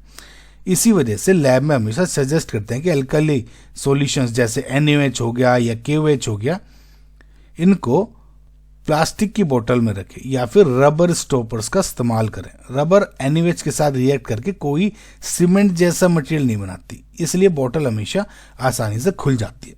समझ आया बच्चों? Among the following cations, the number of cations which give characteristics precipitate in their identification test with potassium ferrocyanide is. Guys, जो पोटेशियम फेरोसाइनाइड है वो बहुत ही कॉमनली यूज किया जाता है आपकी जब इनऑर्गेनिक आप कोई कैटायंस के एनालिसिस करते हो, तो कुछ सर्टेन मेटल आयंस ऐसे होते हैं, बेसिकली कैटायन आयंस है ना, जो कि कुछ इनसॉल्युबल कॉम्प्लेक्सेस बनाते हैं with potassium ferrocyanide. In insoluble complex को हम बेसिकली क्या बोल देते हैं, प्रेसिपिटेट बना रहे हैं। अब ना जो ये प्रेसिपिटेट होता है, इनकी कुछ डिस्टिंक्ट कलर्स होते हैं, है ना, कुछ कंपोजिशंस होते हैं, कलर्स वगैरह के अकॉर्डिंग आप आयंस वगैरह ढूंढ लेते हो। अब देखिए गाइस, ये कंप्लीटली थोड़ा सा याद करने वाली चीज होती है, इसमें ऐसा कुछ है नहीं। अब देखो, कॉपर 2+ ये ग्रुप 2 का हो जाएगा कैटायन। अब ग्रुप 2 में क्या करता है, Cu2+ जब KF और FeCN6 के साथ रिएक्शन करेगा, अगेन गाइस ये थोड़ी रिएक्शन बेस्ड हो जाएगा तो आप थोड़ा सा याद करने की कोशिश करें, तो ये Cu2FeCN6 बना देता है, ठीक है, K+। तो कुल मिला के ये Cu2+ है, इसको K4 को रिप्लेस कर देता है, और जिसका पीपीटी क्या होता है, चॉकलेट ब्राउन पीपीटी बनता है। इसमें क्या है ना, तो यानी ये हो जाएगा। सिमिलरली जब आप Fe3+ की बात करते हो, इसमें ध्यान से देखना, Fe3+ दे देगा, Fe2+ नहीं देता, ये जरूर ध्यान रखना, ये क्वेश्चन हो सकता है आपका रिपीट। तो जब ये Fe3+ करेगा इसके साथ, तो अगेन Fe4 ये बन जाता है, ठीक है, और इसका क्या हो जाता है, अब एक गौर से देखना, Prussian blue, basically Prussian blue colour का प्रेसिपिटेट बनता है ना। लेकिन अगर यहीं पे ही Fe3+ के साथ ये एक्सेस में हो जाता है, एक्सेस में, तो इस केस में KFe, ये FeCN6 तो अंदर है ही, ये बन जाता है, ये बेसिकली सोल्यूबल होता है, सोल्यूबल प्रूशियन ब्लू है ना। तो ये क्वेश्चन एक बन सकता है गाइस, तो मैंने सोचा है आपको एक बार इसका अपडेट दे दूं तो फायदा हो जाएगा। यानी Fe3+ भी फिलहाल आपका दे रहा है, Fe2+ नहीं देता है ना, ठीक है। Again Ba2+, Ca2+, NH4+, Mg+ ये नहीं देते। कुछ ये इट इज डिबेटेबल कि कुछ लोग कह रहे हैं कि Ca2+ देता है, लेकिन एज पर आपका NCERT जो आपकी क्वालिटेटिव एनालिसिस की है उसमें Ca2+ की ऐसी कोई रिएक्शन नहीं दी हुई है, तो आई एम अज्यूमिंग कि NCERT को बेस मान के आप आंसर लेंगे तो Ca2+ नहीं देगा। ओके, सो Ba2+, Ca2 NCERT में इनकी कोई भी ऐसी रिएक्शन नहीं दी हुई है, तो ये समझ लो आप। Zn2+, अगेन Zn2+ अभी आपका रिएक्शन दे देता है। अब मैं यहीं पे फिर से वही मान लू कि Zn2+ अगर K4 इनके साथ रिएक्शन कर रहा है, तो यहाँ पे इसको हटा के अगेन वही सेम Zn2 आ जाएगा, है ना।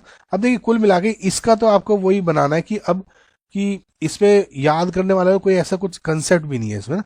और जो ये कलर क्या हो जाएगा, व्हाइट और ब्लूइश व्हाइट, थोड़ा सा नीलापन आ जाता है, ब्लूइश व्हाइट पीपीटी बनता है, ठीक है। तो फिलहाल इसमें 1 2 3 है।